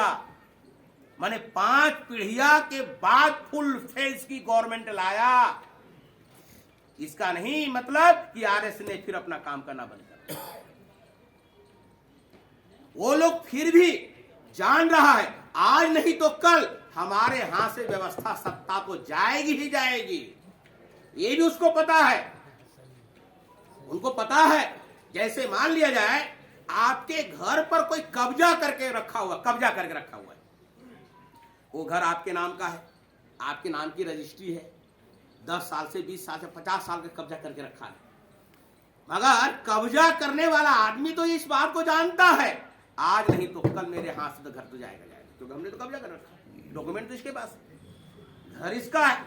ये हमसे कब्जा नहीं छुड़ाएगा, जनरेशन छुड़ाएगा, जनरेशन का जनरेशन छुड़ाएगा, मगर आज नहीं तो कल हमारे हाथ से तो जाएगा ही जाएगा। तो इतना तो तय है, अगर भारत देश पर अगर वो कब्जा करके रखा है तो उसको पता है ये समाज जग रहा है, SC ST OBC माइनॉरिटी लोग जग रहे हैं, ये बैठा हुआ नहीं है, ये अपना प्रयासरत है। आज नहीं तो कल इसके हाथ में सत्ता आएगी, हमारे हाथ से सत्ता जाएगी, इतना तो उसके भी दिमाग में चल रहा है। और इसीलिए वो अपना काम रफ्तार किए हुए है। क्यों रफ्तार किए हुए है? क्योंकि आपकी रफ्तार को देखकर वो रफ्तार किए हुए है। हमारे लोगों को क्या लगता है, और इतना हो रहा है, हमारा कुछ नहीं हो रहा है। अगर मैदान में लोग दौड़ते हैं एक साथ एक लाइन में, सीटी रेफरी बजाता है, लोग दौड़ते हैं, जब दौड़ते हैं तो आगे बढ़ने के लिए हर प्रयास करता है। जब आप तेज दौड़ते हैं तो बगल वाला भी सोच आपसे तेज दौड़ा जाए। तो आज जो तेज स्पीड अगर आप उसका देख रहे हैं, जिसका मत सोचिए कि आपकी गति धीमा है, आपकी गति भी तेज है। आपको तेज गति को कंट्रोल करने के लिए तेज गति किया हुआ है। और आज जो हमारे समाज को लग रहा है बीजेपी आएगी, 24 में आएगी, हिंदू राष्ट्र बनेगा, ऐसा जो हमारा लोग डर है, मैं कहना चाहता हूं, आप हिंदू राष्ट्र की बात कर रहे हैं, हिंदू राष्ट्र तो ऑलरेडी कांग्रेस ने बना दिया है। कांग्रेस अपनी शासन काल में हिंदू राष्ट्र बना दिया। हिंदू राष्ट्र केवल घोषित करना है उसको, वो बना चुका है हिंदू राष्ट्र। आप उदाहरण में बताता हूं आपको, जितने भी तमाम ऑफिस से आप देख लीजिए, कोई भी ऑफिस चले जाइए, पुलिस स्टेशन से लेकर बड़े ऑफिस तक चले जाइए, हर ऑफिस के कैंपस में मंदिर आपको मिलेगा। हर ऑफिस के कैंपस में किसने बनाया? बीजेपी ने बनाया? नहीं, सब कांग्रेस ने खड़ा किया। सारा कांग्रेस के शासनकाल में है, सब कांग्रेस के शासनकाल में है। जितने दफ्तर है, हर दफ्तरों में आपको मंदिर मिलेंगे। कांग्रेस कुछ बोला नहीं, प्रैक्टिकल किया। और हमारे लोगों को आज की तारीख में क्या लग रहा है, कांग्रेस ही बीजेपी को रोक सकती है। अरे उसने प्रैक्टिकल किया, बीजेपी तो हल्ला कर रही है, हल्ला कर रही है, ये केवल चिल्ला रही है हिंदू राष्ट्र बनाएंगे, हिंदू राष्ट्र बनाएंगे। ऑलरेडी बन चुका है, इसको केवल जबान खोलना है, राष्ट्र घोषित करना केवल इसको है, ऑलरेडी बन चुका है। तो हमें हिंदू राष्ट्र बन जाएगा, हिंदू राष्ट्र, इससे डरने की जरूरत नहीं है। हमें अपना काम, अपनी विचारधारा निरंतर बढ़ाने की जरूरत है। जो गति चल रही है, जिस गति में हम लोग चल रहे हैं, उस गति में और रफ्तार देने की जरूरत है। घर में बैठने की जरूरत नहीं है। हमारे लोग क्या करते हैं, वही लोग ज्यादा चिंता करते हैं। कौन लोग? जो कुछ काम कर रहे हैं। और सबसे ज्यादा बातें करने वाले वो लोग होते हैं जो चुपचाप घर में बैठे होते हैं। अभी जितने लोग यहां बैठे हुए हैं, हम तो चाहते हैं कि आप लोग निरंतर काम करें। जब निरंतर काम करेंगे तब आपको लगेगा, क्योंकि समाज का जब आदमी काम करता तब उसको प्रैक्टिकल पता चलता है। समाज में काम करते हुए कितने धक्के लोगों को खाने पड़ते, कितना धक्का खाना पड़ता है। और सबसे ज्यादा सवाल पैदा तब होता है जब आदमी सबको सुनता है, सारी बातें सुनता है, हलू बातें सुनता है और करता कुछ नहीं है। अरे 10 साल पहले तो ये सुना था, क्या किया? 10 साल, 5 साल पहले ये सुना था, क्या किया आपने? मतलब वो दूसरों से उम्मीदें करते हैं, भाई आपने 10 साल 5 साल में क्या किया ये तो बता दो। हमारे समाज का एक नेचर बन गया है, वो लोगों की हिसाब मांगते हैं, अपना हिसाब नहीं देते। आपने क्या किया, हमने क्या किया, ये हम नहीं बताते। हम आपने क्या किया, आप इतने सारे कर रहे हो, क्या किया आपने? ये लोग हिसाब मांगते हैं। एक प्रोफेसर भी हिसाब मांग रहा है, एक प्रोफेसर भी हिसाब मांग रहा है, सोशल मीडिया पर हिसाब मांग रहा है। तो समझने वाली बात है, उस जो सोशल मीडिया पे एक पर्ची भी दिखा दे, बामसेप का देखो दिया था, कभी दिखा दे, नहीं बता सकते। लेकिन उसका काम बोलना, उसका काम है। हमारा कोई विरोध प्रतिक्रिया नहीं है। ये संविधान सबको राइट दिया है। जितने ज्यादा अगर ऐसे लोग होंगे, नहीं कबीर साहब कहते हैं निंदक नेरे राखी आंगन कुटी छवाए। हम तो चाहते हैं जितना लोग विरोधी पैदा हो, जितना ज्यादा विरोध करने वाले होंगे, उतना हमारे लिए अच्छा ये होगा कि हमारी कुछ कहीं भी कोई कमियां, खामियां, गलतियां तो हम सुधारते तो जाएंगे। लोग विरोध करेंगे, पता चलेगा क्या कमियां। अगर कोई विरोध ही नहीं करेगा, कोई विरोध ही नहीं करेगा, तो हमें अपने सुधार करने का अवसर कैसे मिलेंगे? सुधार का अवसर होनी चाहिए। तो आज की तारीख में जितना ज्यादा विरोधी पैदा होगा, उतना हमारे लोगों के लिए बेहतर है। और उससे हम लोग डरते नहीं है, उस पर हम लोग चिंतन मंथन करते हैं। इनका जो सवाल है, ये सवाल सही मायने में हमारे पर लागू हो रहा है कि नहीं लागू हो रहा है। अगर लागू हो रहा है थोड़ा देर के लिए, तो सुधार करना चाहिए। सुधरा हुआ है अच्छी बात है, सुधार नहीं है तो सुधार करना चाहिए। इस दिशा में हम लोग पॉजिटिव सोचते हैं। हर लोग पॉजिटिव सोचना चाहिए, नेगेटिव थिंकिंग कभी नहीं रखना चाहिए। तो साथियों, ये व्यवस्था की समझ होनी चाहिए। आपको हमने समझाया व्यवस्था कैसे बदलेगा। दूसरा है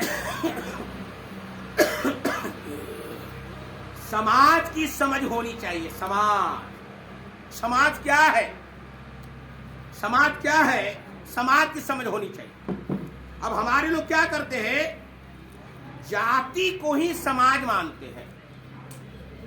हमारे लोग क्या करते हैं, जाति को समाज मानते हैं। जाति समाज नहीं है। लोग कहते हैं ना, यादव समाज, जाटव समाज, कुर्मी समाज, लोधी समाज। ये समाज, ये जाति समाज नहीं है। जाति क्या है, एक गिरोह है। जाति क्या है, एक गिरोह है, जो समाज के निर्माण में एक बहुत बड़ी बाधा है। जाति गिरोह है। थोड़ा देख ले, सोचिए, जब इस देश में प्रतिक्रांति हुई और प्रतिक्रांति होने के बाद जब इस देश में कास्टिज्म जब आया, कास्टिज्म जब बनाया गया, ब्राह्मणों ने इस देश में जाति व्यवस्था निर्माण की। वो जाति व्यवस्था क्रमिक और समानता में निर्माण की, सीढ़ीनुमा व्यवस्था बनाया। तो जाति व्यवस्था जिसने बनाया, अपने फायदे के लिए बनाया। जाति व्यवस्था जिन्होंने बनाया, अपने फायदे के लिए बनाया। जब उन्होंने अपने फायदे के लिए बनाया और हम उसी जाति व्यवस्था को अगर हम मजबूत करें, जातियों का संगठन बनाकर मजबूत करें, तो जातियां जिन्होंने बनाया अपने फायदे के लिए बनाया, अगर हम जातियों को मजबूत करेंगे, फायदा तो उसी को होगा। हम ब्राह्मणवाद को मजबूत करेंगे।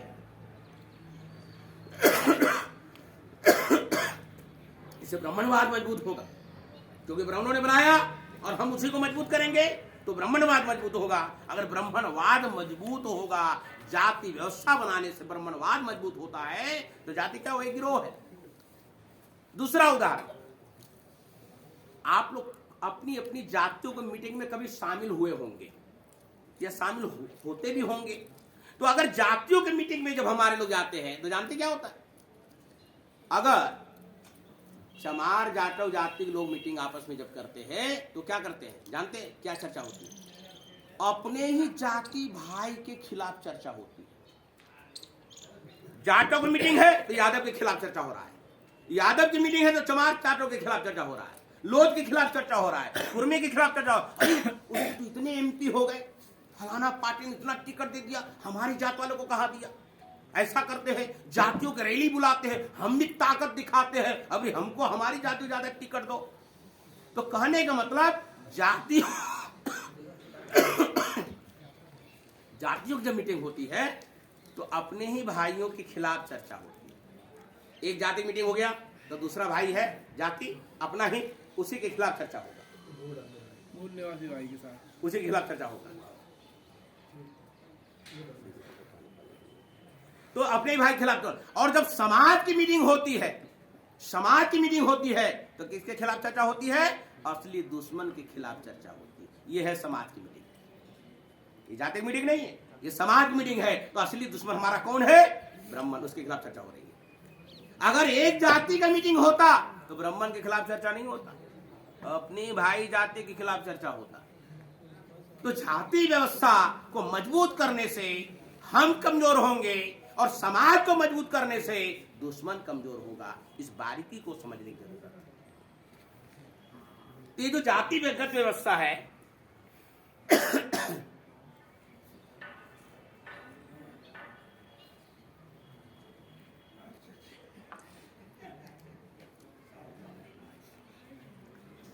तो जब जातियों की मीटिंग होती है, इससे दुश्मनों को कोई नुकसान नहीं है, आपको बढ़ावा देगा। और जहां एससी एसटी ओबीसी मानव की जहां जुड़ने की बात करेंगे, इकट्ठा होने की बात करेंगे, इससे उसको परेशानी, इससे उसको खतरा है। समाज निर्माण होने से ब्राह्मणवाद को खतरा है, जाति व्यवस्था मजबूत होने से ब्राह्मणवाद को कोई खतरा नहीं है। अब थोड़ा देर के लिए मान लीजिए जातियों की अगर आपने मीटिंग किया, हमारे लोगों को लगता है जातियों मीटिंग होनी चाहिए, थोड़ा देर के लिए किया, ज्यादा ज्यादा क्या करेंगे आप? मैं आपको उदाहरण समझाता हूं। शेड्यूल कास्ट की संख्या देश में कितना है? शेड्यूल कास्ट की संख्या देश में आज की तारीख में 16.5% है। 16.5%। देश की आबादी 140 करोड़, 1 अरब 40 करोड़ देश की आबादी है। 1 करोड़ के 100 करोड़ के अनुसार 16.5% का मतलब 16.5 करोड़ तो हो ही गया। अब 40 करोड़ के अनुसार मान लेते हैं तो शेड्यूल कास्ट इस देश में 20 करोड़ शेड्यूल कास्ट है। मान लेते हैं 20 करोड़ है। अब 20 करोड़ शेड्यूल कास्ट में लगभग 2000 जातियां हैं। 2000 जातियां। अब 2000 जातियों से 20 करोड़ को आप डिवाइड कीजिए, भाग दीजिए, तो एक जाति की संख्या 1 लाख आएगा औसत। अगर एक जाति की मीटिंग होती है, एक जाति को मजबूत किया जाता है, तो कितना इकट्ठा होंगे? 1 लाख, 2 लाख, 5 लाख। हो सकता है किसी जाति की संख्या 5000 देश में हो, किसी जाति की संख्या जो है 5 लाख हो सकता है, किसी जाति की संख्या 50 लाख भी हो सकता है। कुछ जातियां ऐसी है जो पूरे देश में पाए जाते हैं, कुछ जातियां ऐसी है जो एक रीजन, एक क्षेत्र में ही मिलेंगे आपको। तो कहने का मतलब एक जाति का इकट्ठा हुआ तो 1 लाख, 2 लाख, 5 लाख, 10 लाख, 50 लाख इकट्ठा होंगे, इससे ज्यादा आप नहीं हो सकते। शेड्यूल ट्राइब कितना है इस देश में? शेड्यूल ट्राइब 8% शेड्यूल ट्राइब है। तो 8% शेड्यूल ट्राइब तो 100 करोड़ के अनुसार 8 करोड़ सीधा सीधे हो गए। 40 करोड़ के अनुसार मान ले तो 10 करोड़ शेड्यूल कास्ट के लोग रहते हैं। अगर 10 करोड़ शेड्यूल कास्ट है तो शेड्यूल ट्राइब, ये शेड्यूल ट्राइब है तो शेड्यूल ट्राइब भी लगभग 1000 ट्राइब में डिवाइड है। अब 1000 से आप 10 करोड़ को डिवाइड करेंगे, वो 1 लाख औसत आएगा। ओबीसी कितना है देश में? ओबीसी इस देश के अंदर लगभग 65% है। 65% ओबीसी है। और देश की आबादी के अनुसार हम चले तो लगभग इस देश में 90-95 करोड़, 100 करोड़ भी मान लीजिए, कोई दिक्कत नहीं है, इतना ओबीसी के लोग है। 80-90 करोड़ से कुछ कम नहीं हो सकता। अब 80-90 करोड़ अगर मान लिया इस देश में ओबीसी के लोग है, तो उसकी जातियां कितना है? तो 3743। अब 3743 को इसमें डिवाइड कर दीजिए 80 करोड़ में, वैसे आएगा तो 4, 5 लाख, 10 लाख औसत यही आएगा। तो अगर आपने एक जाति की मीटिंग किया तो 2, 4, 10 लाख इकट्ठा हो गए, और आपकी जातियों को कर्मी को समानता बांध के रखा कि यादव अपनी खेमे से निकलेगा नहीं, कुर्मी अपने खेमे से निकलेगा नहीं, चमार अपने खेमे से निकलेगा नहीं, पासे अपने खेमे से निकलेगा नहीं, सब अपनी अपनी खेमे में रहेगा। यादव की रोटी बेटी यादव में होगा, कुर्मी का कुर्मी में होगा, जाटव का जाटव में होगा, ऐसी सबकी रोटी बेटी अपने अपने में होगा। मगर ब्राह्मणों की संख्या देश में कितना है? 3.5%। 3.5% ब्राह्मण का मतलब 4 करोड़ ब्राह्मण इस देश में है। 4 करोड़। अब 4 करोड़ की ब्राह्मणों की व्यवस्था कैसी बनी हुई है? गोल चक्कर है, या दुबे, या चटर्जी, या मुखर्जी, यहाँ पांडे, यहाँ तिवारी, यहाँ मिश्रा, यहाँ शर्मा, ऐसे करके गोल चक्कर है। शर्मा तो शादी नहीं करता, शर्मा दुबे में करता है, दुबे तिवारी में करता है, तिवारी पांडे में करता है, पांडे चौबे में करता है, चौबे चटर्जी में करता है, चटर्जी मुखर्जी में करता है, मुखर्जी बनर्जी में करता है। इससे क्या होता है? सारा ब्राह्मण एक हो जाता है। और आप कितना एक हुए? खाली आदमी नहीं इकट्ठा हुआ, आप केवल जाते भी तो इकट्ठा हुए, केवल पासी तो इकट्ठा हुए, केवल लोधी तो इकट्ठा हुए, और क्या हुआ? सारा 4 करोड़ इकट्ठा हो गया। आप एक जाति इकट्ठा होंगे तो 2-4-10 लाख इकट्ठा होंगे। तो ब्राह्मणों ने सिस्टम बनाया कि इस व्यवस्था को इतने टुकड़े करो जातिगत व्यवस्था में कि कोई एक जाति भी अगर इकट्ठा हो गया, 100% भी इकट्ठा हो गया, तो ब्राह्मणों का अकेले कोई भी जाति मुकाबला करने लायक नहीं होनी चाहिए। कोई भी जाति ब्राह्मणों का मुकाबला करने लायक अकेला नहीं होनी चाहिए। जाति का संगठन होगा, इकट्ठा होगा, 1 लाख 2 लाख 10 लाख इकट्ठा होंगे। ब्राह्मण इकट्ठा है कितना? 4 करोड़। तो 2-4-10 लाख वाला जाति वाला आदमी 4 करोड़ का मुकाबला कैसे करेगा? नहीं करेगा। ऐसा उसने प्रतिक्रांति के बाद कास्टिज्म क्यों निर्माण किया? क्योंकि इस देश में ब्राह्मणों के द्वारा पहले वर्ण व्यवस्था निर्माण किया गया था, वर्ण व्यवस्था। और वर्ण व्यवस्था के अंदर जो शूद्र थे, शूद्र, और शूद्र के नीचे फिर अति शूद्र, मतलब ओबीसी शेड्यूल का आती भाषा में शूद्र अति शूद्र। तो बुद्ध ने जब आंदोलन चलाए, क्योंकि ब्राह्मणों की व्यवस्था जो शूद्र था, उस व्यवस्था के अनुसार बुद्ध भी शूद्र थे। ब्राह्मणों की व्यवस्था के अनुसार, ब्राह्मणों की व्यवस्था में बुद्ध भी शूद्र थे। तो बुद्ध ने जब आंदोलन किया तो उसने शूद्रों और अति शूद्रों को इकट्ठा कर लिया, शूद्रों अति शूद्रों इकट्ठा कर लिया।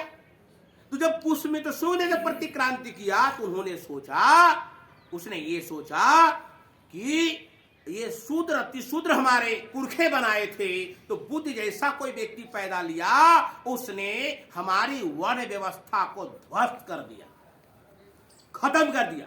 अगर हम इसी वर्ण व्यवस्था को अगर हम मजबूत करते हैं तो हो सकता है फिर कोई दूसरा बुद्ध पैदा ले ले, फिर हमारी व्यवस्था चौपट हो सकता है। इसीलिए इसको इतने टुकड़े में बांट दो कि अगर कोई दूसरा बुद्ध भी पैदा ले पाए तो हजारों टुकड़ों को वो इकट्ठा ना कर पाए।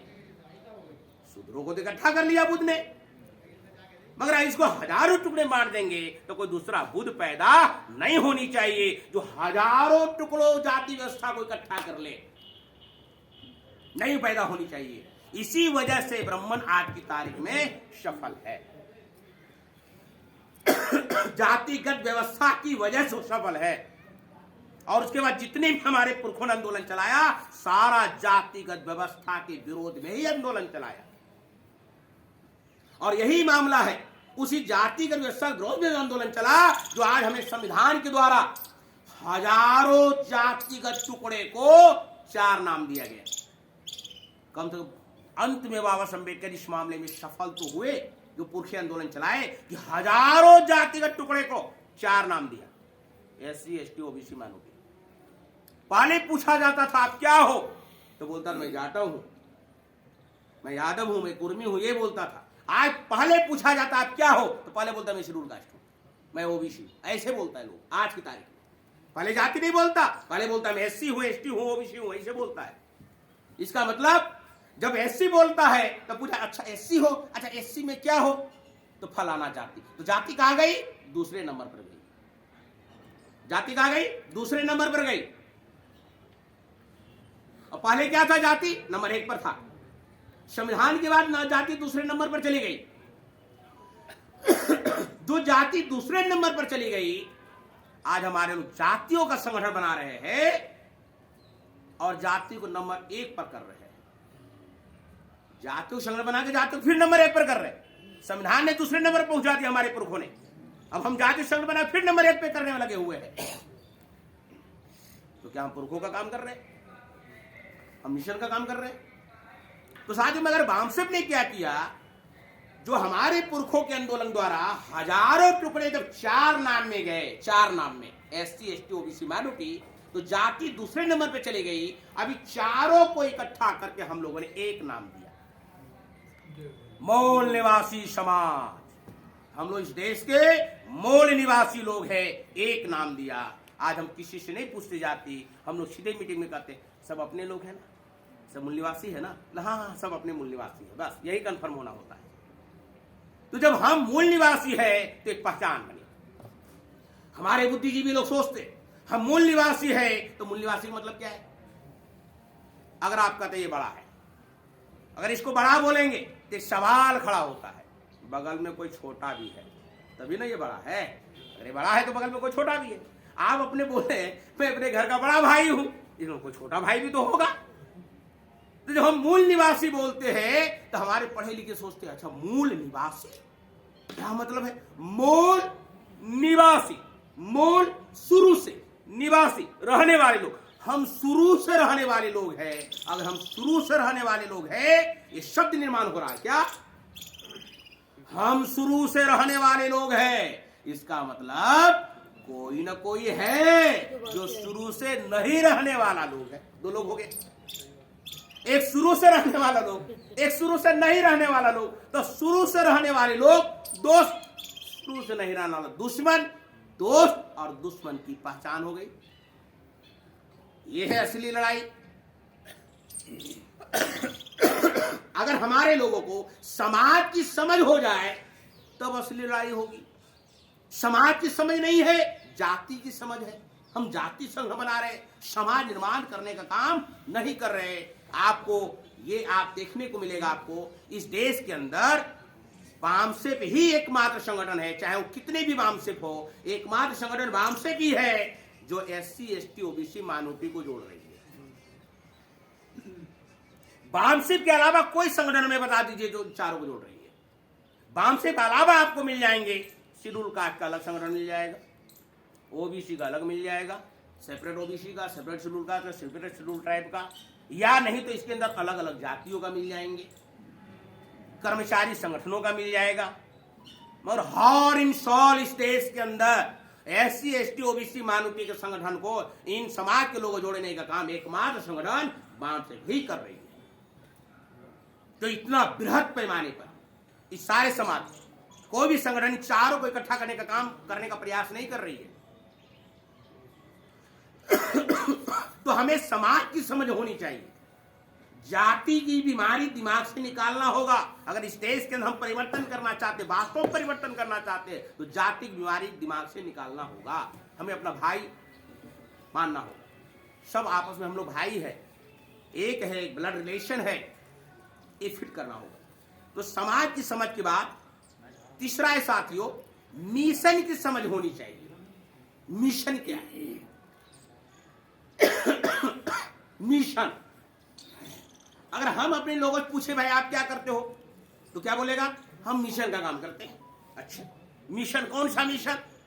तो कोई कहेगा मैं बुद्धा का मिशन चला रहा हूँ, कोई कहेगा बाबा शंबीरी मिशन चला रहा हूँ, कोई कहेगा फूले साहब का मिशन चला रहा हूँ, कोई कहेगा ये साहू जी महाराज का मिशन चला रहा हूँ, कोई कहेगा संत गौड़िया महाराज का मिशन चला रहा हूँ। मिशन, मगर मिशन है क्या? पता नहीं। What is mission? मिशन है क्या? हम इस महापुरुष का नाम लेते हैं, इसका मिशन चला रहा हूं, लेकिन मिशन मतलब होता क्या है? मिशन का मतलब होता है आपके जिंदगी का सबसे बड़ा काम ही मिशन है। जिंदगी का सबसे बड़ा काम मिशन। जब आदमी दिमाग में मिशन जब सोच लेता है तो सारे काम उसके सामने छोटे पड़ जाते हैं। मिशन के सामने सारे छोटे पड़ जाते हैं। मिशन, जब राष्ट्रपिता ज्योतिराव फुले ने अपना मिशन डिसाइड किया, हमें व्यवस्था चेंज करना है, परिवर्तन करना है, मिशन डिसाइड किया, और उसके लिए जब स्कूल खोलने शुरू किए तो ब्राह्मण लोगों के दिमाग में खबरें गई और ब्राह्मण लोगों ने फुले साहब के पर दबाव डाला। अरे तुम्हारा बेटा बहक गया है, समझा लो। कहा सुधरो तीसरो बीच में स्कूल चला रहा है, लड़कियों को और महिलाओं को पढ़वा रहा है। अरे अपनी खुद बहका, अपनी बीवी को भी बहका दिया है, समझाओ उसको, नहीं तो तुम्हें समाज से आउट करवा देंगे। धमकी मिला उसको। तो उसके पिताजी, फूले साहब पिताजी, कहा बेटा तुम क्या कर रहे हो, क्या कर रहे हो? तो कहा मैं जो कर रहा हूं मैं ठीक कर रहा हूं। कहा तो आपको घर छोड़ना होगा, या तो काम छोड़ो या तो घर छोड़ो। कहा घर छोड़ना मजबूर है मगर एक काम नहीं छोड़ूंगा, ये है मिशन, इसको बोलते हैं मिशन। कहा माँ बाप को छोड़ना होगा, कहा मंजूर है। छोड़ दिया, माँ बाप को छोड़ दिया, घर छोड़ दिया, मगर मिशन को नहीं छोड़ा। जिंदगी का जो बड़ा काम डिसाइड किया था उसको नहीं छोड़ा, इसको बोलते हैं मिशन। बाबा साहब अम्बेडकर गोलमेज सम्मेलन में लंदन जा रहे थे, उसका बड़ा भाई चिल्लाते हुए आया उधर से, भीमा भीमा। कहा क्या हुआ? अरे तुम्हारा बेटा मरा पड़ा है, तुम कहां जा रहे हो? तुम्हारा बेटा मर गया है, अब तुम जा रहे हो लंदन? कहता है मेरे जो बेटे मर गए या बीमार है जो भी है, इसके बहुत सारे डॉक्टर है, मगर अगर मैं लंदन नहीं गया, जिस समाज ले जा रहा हूं समाज का एकमात्र मैं ही डॉक्टर हूं। यह है मिशन। जिसने घर नहीं देखा, परिवार नहीं देखा, मकसद देखा, मिशन ही दिखाई दिया। जिसका मिशन के साथ रिश्ता हो जाता है, मिशन के साथ रिश्ता हो जाता है, और रिश्ता सबसे बड़ा रिश्ता होता है। आप लोगों में भी देखते होंगे, आप लोगों में एक विचारधारा साथ जब दोस्ती हो गई तो भले दूसरे काम चला जाए, लेकिन आप अपने आप को प्राथमिकता देते, अपने संगठन के कार्यकर्ताओं को प्राथमिकता देते, नहीं भाई इनके साथ जाना चाहिए। क्यों जाना चाहिए? क्योंकि ये मिशन के साथ आपका जुड़ा हुआ है, एक विचारधारा के साथ जुड़ा हुआ है। रिश्तेदार आपके विचारधारा से नहीं जुड़े हुए, आप जिस विचार के हो गए, सारे रिश्तेदार इस विचार के नहीं हो गए। तो यह है मिशन साथियों, जिंदगी का सबसे बड़ा काम। और जो मिशन का काम करता है ये चीजें मान के चलना चाहिए। क्या आपकी जिंदगी में कठिनाइयां आना तय, परेशानियां आना तय है। अगर पहले मान लिया कि कठिनाइयां आना तय है, परेशानियां आना तय है, पहले मान लिया, तो जब आएगा तो कोई दिक्कत नहीं होगा, क्योंकि पहले मान के चला। क्योंकि जिस काम को हम कर रहे हैं परेशानी आएगा ही आएगा, कठिनाइयां आएगा ही आएगा, जरूर आएगा, ऐसा मान के चलना होगा। यह है मिशन का काम। लेकिन हमारे लोग क्या करते हैं, जरा सा भी परेशानी आता है, जरा सा भी परेशानी आता है तो कहता है मैं अपने आप को थोड़ा ब्रेक करता हूँ, थोड़े समय के लिए ब्रेक करता हूँ। कहा कि भाई ऐसी ऐसी समस्या आ गई, ब्रेक करने की जरूरत नहीं है। हाँ, जितना आप समाज और संगठन समय दे रहे थे, समस्या अगर आ गई, वो समय के थोड़ा घंटे कम कर दीजिए, समय के घंटे थोड़ा कम कर दीजिए। एकदम से ब्रेक करने की जरूरत नहीं है, मिशन के काम में लगे रहना होगा। हम 4 घंटे समाज को दे रहे थे, चलो कुछ ऐसी परेशानी आ गई, चलो 4 घंटे की जगह हम 2 घंटे दे देते हैं, 2 घंटे दे रहे थे, चलो 1 घंटे दे देते हैं। मगर हमें समाज का काम ब्रेक नहीं करना चाहिए। आप सोचिए, जो दुश्मन है, जो हमें गुलाम बनाकर रखना चाहता है, वो अपनी जिंदगी जवानी सारा लगा दिया, जिसके पास सब कुछ है, जिसके हाथ में सारी सिस्टम है, सारी व्यवस्था है, सरकारें भी है, हर जगह वो है, फिर भी अपनी जिंदगी जवानी दांव पे लगा रहा है। और हमारे हाथ में तो कुछ है ही नहीं, हमारे हाथ में कुछ नहीं है तो हम कुछ लगाना नहीं चाहते। दुश्मनों पर तो सब कुछ है, फिर भी इतना मेहनत कर रहा है। क्यों? कहीं हमारे पास जितना है कहीं छीना ना जाए, उसको बचाए रखने के लिए मेहनत कर रहा है। हम पाने के लिए मेहनत नहीं कर रहे। कितनी शर्म की बात होती है। जिसके पास जो चीज है वो बचाए रखने के लिए मेहनत कर रहा है, जिंदगी जवानी कुर्बान कर रहा है, अब हम पाने के लिए मेहनत नहीं कर रहे हैं, है ना शर्म की बात। तो साथ ही मिशन है, और मिशन में परेशानियां आएगी आपकी जिंदगी में, ये आपको मान के चलना होगा कि परेशानी आएगी, कठिनाई आएगी। अगर परेशानियां और कठिनाइयों को अगर आपने तवज्जो देकर मिशन का काम ब्रेक लगा दिया, इसका मतलब आप मिशनरी नहीं है, इसका मतलब आप मिशनरी नहीं है। दूसरी सबसे महत्वपूर्ण बात जो कार्यकर्ताओं के अंदर विकास करना है, डेवलप करना है,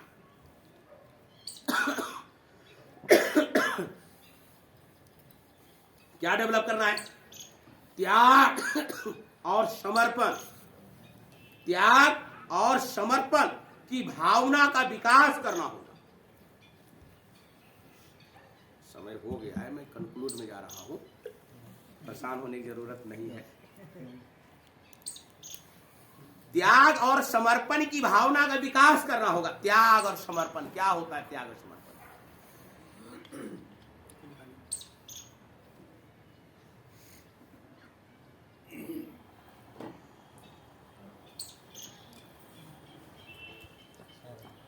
साथियों, त्याग और समर्पण, त्याग का मतलब क्या है? ये हमने आपको दिया, ये त्याग है। अभी आपने यहां मीटिंग में आए, शायद कुछ कंट्रीब्यूट भी किया, सहयोग भी दिया, ये क्या है? त्याग। आप यहां आए, समय दिया, दिन भर समय दिया, ये आपका त्याग है। हम वहां से आगे आपके बीच में समय दिए, मेरा त्याग है। इसको बोलते हैं त्याग। चाहे पैसे दीजिए, समय दीजिए, ये त्याग है आपका। तो त्याग तो है। अब त्याग और समर्पण क्या है? हमने दिया और इसके बदले कुछ लेने की उम्मीद भी रखा, इसका मतलब त्याग है, समर्पण नहीं। हमें दोनों भावना विकास करना होगा, हमें त्याग भी करना होगा, समर्पण भी करना होगा।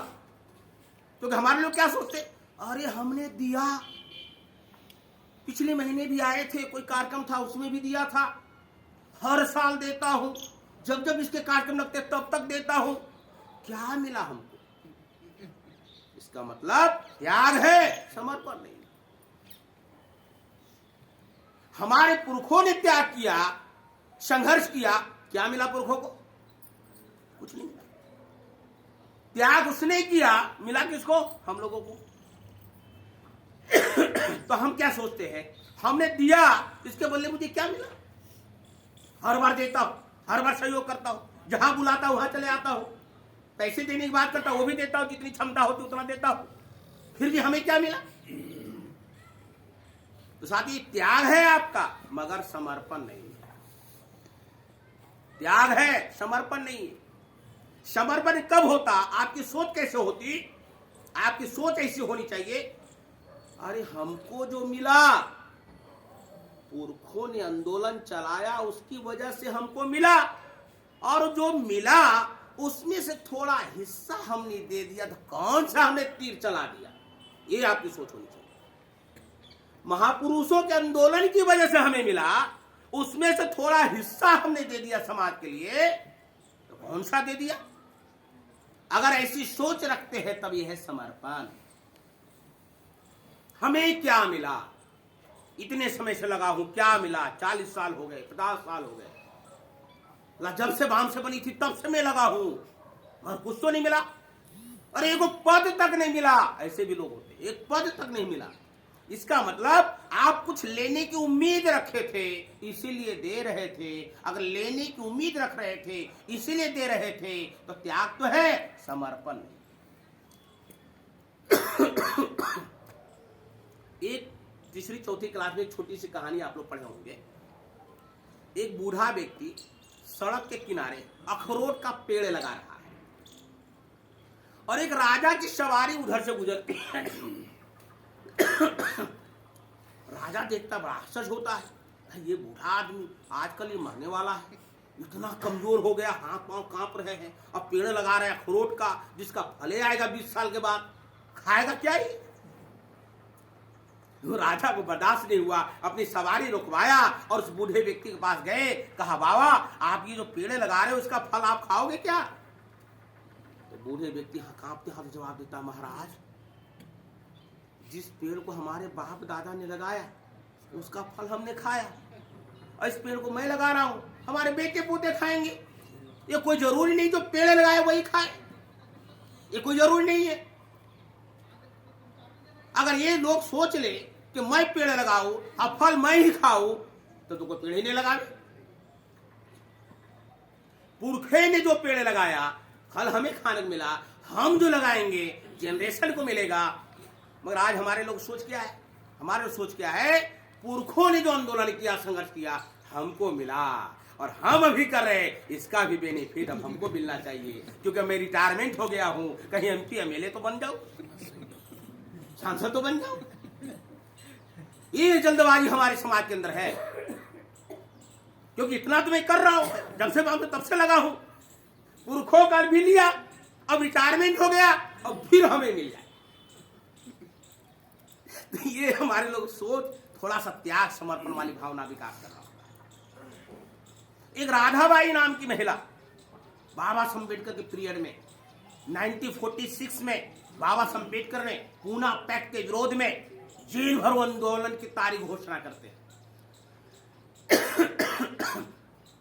तो राधाबाई जो महिला थी वो महिलाओं की टीम के साथ बाबा साहब अम्बेडकर से मिलने को आती है।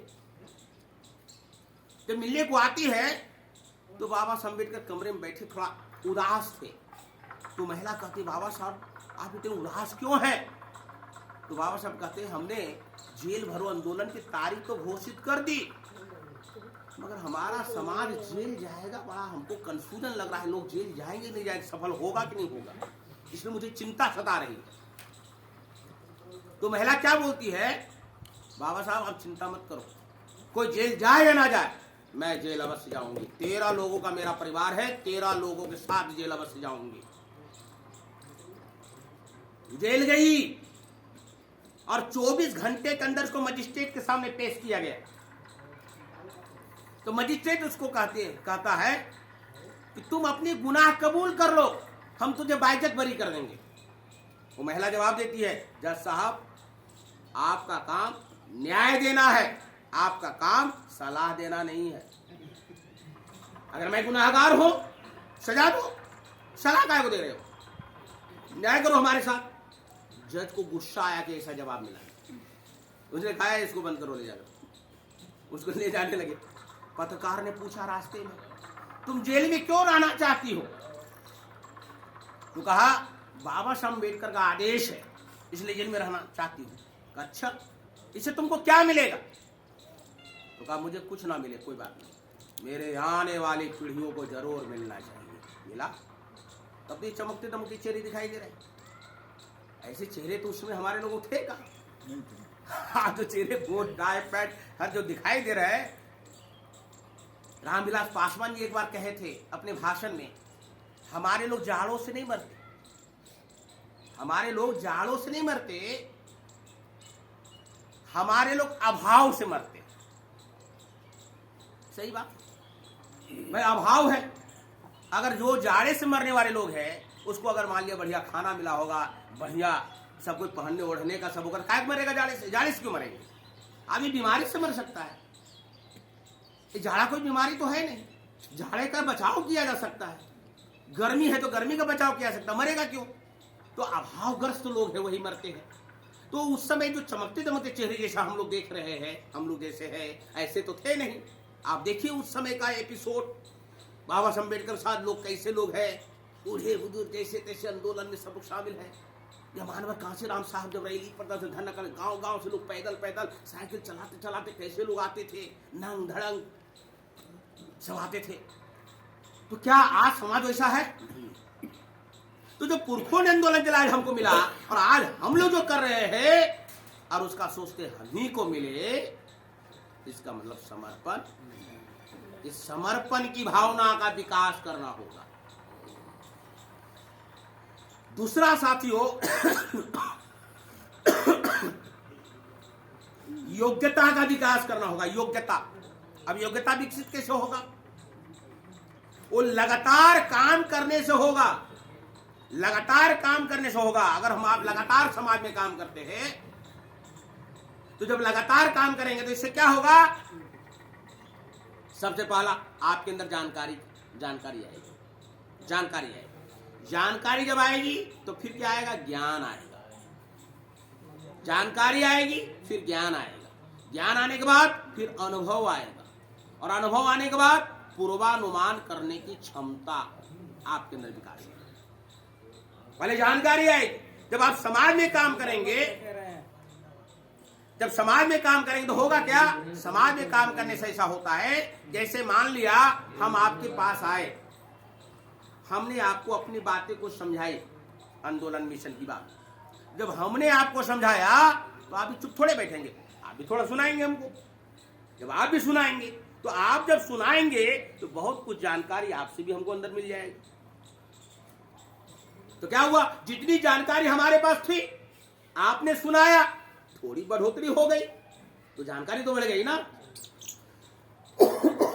तो जब आप समाज में जाएंगे, फील्ड में जाएंगे, तो आपकी जानकारी में बढ़ोतरी होगा, और जानकारी में बढ़ोतरी होगा तो आपके अंदर ज्ञान आएगा। ज्ञान क्या आएगा? पहला ज्ञान। जैसे बुद्ध को ज्ञानी कहा जाता है, क्यों? क्योंकि ज्ञान का मतलब होता है कि जानकारी रखने के लिए नहीं होता है, देने के लिए होता है। यही है ज्ञान। जानकारी रखने के लिए नहीं होता है, देने के लिए होता है। अब हम देखिए, बिना लिखे पढ़े कुछ ऐसे मैं बोल रहा हूं, क्यों बोल रहा हूं? तो बार बार जानकारी देते सब दिमाग में रहता है। तो जानकारी आने के बाद आपको ज्ञान में कन्वर्ट होगा कि जानकारी रखने के लिए नहीं होता है, जानकारी देने के लिए होता है। और जानकारी जब लोगों को देना शुरू करेंगे तो इससे क्या होगा? और बढ़ोतरी होगा मामला। जैसे आप कहीं समझाए बुझाए, तो अगला समझाने के बाद अगला ने कुछ सवाल पूछा। जब सवाल पूछा तो सवाल पूछने के बाद फिर आप क्या करते हैं? जैसे तैसे जवाब दे देते हैं, लेकिन अंदर से लगता है शायद हमने सही जवाब नहीं दिया। कभी कभी ऐसा लगता है कि हमने शायद सही जवाब नहीं दिया। फिर क्या लगता है? जब सही जवाब नहीं दिया तो जब आप घर जाएंगे तो घर में क्या करेंगे? पहले किताबें उल्टेंगे, और उसने जो सवाल पूछा उसकी सही जानकारी, सही जवाब क्या है। अगर नहीं मिला फिर अपने सीनियर से बात करेंगे, ऐसा सवाल आया, इसका जवाब क्या है। तो जानकारी बढ़ती चली गई, और इससे क्या होगा? समाज में काम करते करते करते करते आपके अंदर अनुभव आ जाएगा। अनुभव, और अनुभव आने से पूर्वानुमान करने की क्षमता आ जाएगी। जैसे एक कोचिंग मास्टर, जो कोचिंग मास्टर होता है, वो बच्चों को पढ़ाते समय कहता, हाँ एक जो सवाल है बीबीआई, कैसे पता बीबीआई? कदे सवाल जरूर आएगा। क्यों कहता है? अनुभव के आधार पे कहता है। अनुभव क्या है? वो 10 साल से कोचिंग मास्टर है, 10 साल से कोचिंग चला रहा है, तो कहता है ये सवाल 2012 में आया था, और यही सवाल 14 में भी आया, यही 16 में भी आया, 18 में भी आया, 20 में भी आया, इसका मतलब 22 में भी जरूर आएगा, इसलिए कहता बीबी आई। अनुभव। तो जब हम लोग फील्ड में जाते हैं तो सवाल लोग पूछता है, तो हमको पहले पता चल जाता है कौन सा सवाल पूछेगा। क्यों? अनुभव के आधार पे कि हमने इनको इतनी बात समझाया, सवाल पूछा, यही बात इनको समझाया, फिर सवाल पूछा, यही बात इनको समझाया, सवाल पूछा, अब ये सब इनको वही बात समझाया, पहले बताओ यही सवाल पूछेगा। ये है पूर्वानुमान करने की क्षमता। ये योग्यता का विकास होगा, और योग्यता का विकास काम करने से होगा, और इसके साथ ही साथ अभिव्यक्ति की विकास, अभिव्यक्त करने का एक उदाहरण, केवल मैं अभिव्यक्त करने का मैं बताता हूं उदाहरण। क्या हुआ? हाँ, बस कंक्लूड होने जा रहा है। तो बाबा साहब अम्बेडकर एक बार मद्रास गए। जब मद्रास गए तो वहां पर एक नामदार शास्त्री नाम का ब्राह्मण प्रचार करके रखा। क्या प्रचार रखा? ये डॉक्टर अंबेडकर अंग्रेजों के एजेंट है। लोगों बीच में प्रचार कर रखा, ये डॉक्टर अंबेडकर आ रहे हैं भाई, तो प्रचार क्या कर दिया? ये अंग्रेजों के एजेंट है। और जब बाबा साहब अम्बेडकर वहां पहुंचे तो कार्यकर्ता लोग आए और उन्होंने कहा ये जो नामदार शास्त्री है वो ऐसा प्रचार किया हुआ है समाज में कि आप जो है अंग्रेजों के एजेंडे हैं। आप आज्ञा दो तो मैं सबक सिखाऊं। तो कहा कुछ करने की जरूरत नहीं है, शाम को सभा है, हम जवाब दे देंगे। शाम को सभा हुई तो बाबा साहब अम्बेडकर ने कहा कि जो अंग्रेजों के एजेंट हुआ करते थे उसको अंग्रेज लोग सर नाम का खिताब दिया करते थे। सर नाम का खिताब, सर नाम की उपाधि दिया करते थे। तो अंग्रेजों ने सर नाम का खिताब डॉक्टर अंबेडकर को नहीं दिया, मगर नामदार शास्त्री को जरूर दिया। अंग्रेजों ने सर नाम का खिताब नामदार शास्त्री को दिया, डॉक्टर अंबेडकर को नहीं दिया। इसलिए हम कह सकते हैं कि अंग्रेजों के एजेंट डॉक्टर अंबेडकर नहीं है, नामदार शास्त्री है। मैं ऐसा कह सकता हूं मगर मैं ऐसा कहना नहीं चाहता। क्यों? क्योंकि नामदार शास्त्री बुजुर्ग है, विद्वान है, ज्यादा समझदार है, मैं उनकी इज्जत करता हूं, कदर करता हूं, इसलिए मैं ऐसा नहीं कह सकता कि वो अंग्रेजों का एजेंट है। मगर अंग्रेजों ने उसको खिताब दिया है, डॉक्टर अंबेडकर को नहीं दिया, इसलिए वो अंग्रेजों का एजेंट है। इसलिए मैं ऐसा कह नहीं सकता, मगर है। देखिए अभिव्यक्ति, बात रखने का तरीका। एक वकील बहस कर रहे थे कोर्ट में, एक वकील कोर्ट में बहस कर रहे थे, तो वकील ने जिसका पैसा लिया, जिस मुवक्किल का जिसका पैसा लिया, जिसका केस लड़ रहा था, उसी के विरोध में 1 घंटा बातें रख दी। जिसका पैसा लिया मुवक्किल का, जिसका केस लड़ रहा था, उसी के विरोध में 1 घंटा बातें रख दी। दूसरा वकील ने थोड़ा इशारा किया, अरे क्या कर रहे हो, चला जिसका पैसा लिया उसी के विरोध में बोल रहे हो। इसको ध्यान टूटा, अरे सही बात तो बोली तू लगा। अभी हमने 1 घंटा जो बातें की, यही बातें हमारे विरोधी वकील के बोलने की संभावना थी। अब मैं इसका जवाब देता हूं। ये क्या अभिव्यक्ति, ये अभिव्यक्ति का विकास। अभी जितनी बातें हमने की, यही बातें हमारे विरोधी वकील के बोलने की संभावना थी। अब मैं एक करके इसका जवाब देता हूं। तो पलट गया, ये अभिव्यक्ति, ये है अभिव्यक्ति का विकास, प्रस्तुतिकरण, चातुरता बोलते ना उसको, चातुरता। तो साथियों ये विकास हो। अब अंतिम बात, क्या करना होगा, क्या करना चाहिए। साथियों 5 काम डेली करना है, हर लोगों को, हर कार्यकर्ता को, हर यूनिट के लोग 5 काम डेली करना है। 5 काम डेली करना है। क्या 5 काम डेली करना है? प्रचार करना है। प्रचार करना, प्रचार करने का मतलब क्या है? बार बार बार बार बार बार बार बार एक ही बात को रिपीटेशन करते रहना।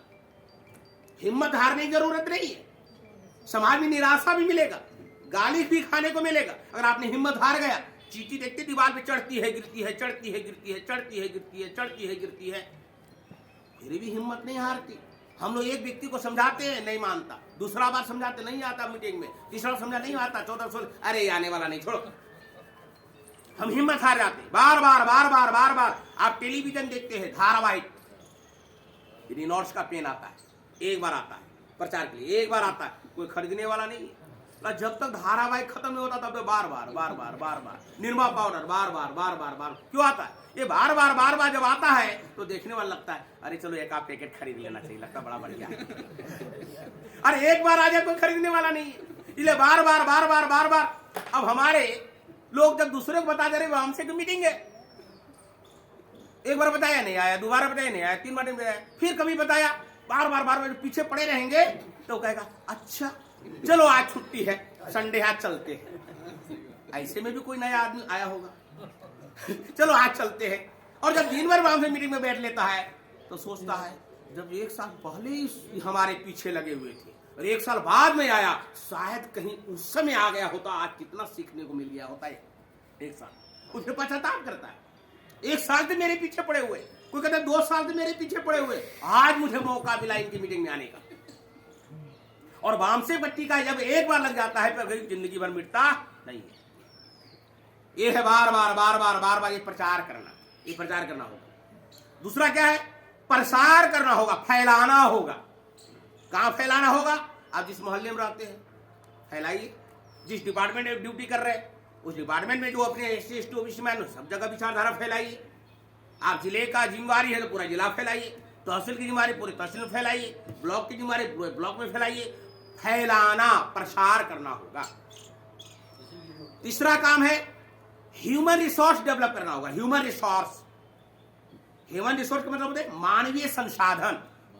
जैसे अभी आप लोग आए हैं तो अभी क्या है, अभी आप मानव हैं। जब हमारे लोग कार्यकर्ता तो कैडर में तब्दील हो जाते हैं, जब 2 4 10 लोगों जब समझाने लगता है तो क्या होता है, वो संसाधन में तैयार हो जाता है। पानी सिंपल है, मगर पानी को अगर बिजली में रूपांतरित कर दिया जाए क्या हो गया? संसाधन हो गया, माने बड़े पैमाने उसका उपयोग कर लिया गया। तो कहने का मतलब मानवीय संसाधन निर्माण करना होगा, कार्यकर्ता निर्माण करना होगा, कैडर निर्माण करना होगा। जब कार्यकर्ता निर्माण होता है तो क्या होता है, कोई भी कार्यकर्ता शांति से बैठता नहीं है। जो वामसेव का कैडर है शांति बैठता नहीं है। अगर बस में सफर करता है ना, बगल वाले सीट पे बैठा है, उसको पूछा भाई साहब आपका क्या नाम है, पता चल गया अपना बंदा है, पूरे जहां तक बच जाएगी तब तो उसका क्लास चलता रहे। ये है कार्यकर्ता का काम। ट्रेन में चल रहा है, शांति बैठने वाला नहीं है, अपनी मुद्दा घुमा कर लाएगा ही लाएगा जहां आप एक्सपर्ट है। वहां घुमा के लाएगा ही लाएगा। ट्रेनों में जहां भी बैठा, चौक चौराहा पर बैठा हुआ है, चाय पीने के लिए गुमटी पर बैठा हुआ है चौराहे पे, वहां भी वही चालू है। तो कहने का मतलब आप चालू है, कार्यकर्ता है, आप कैडर है। बस क्यों ऐसा है? आपके अंदर विचारधारा रूपी खुजली आ गया। खुजली, विचारधारा की खुजली, खुजली आ गया।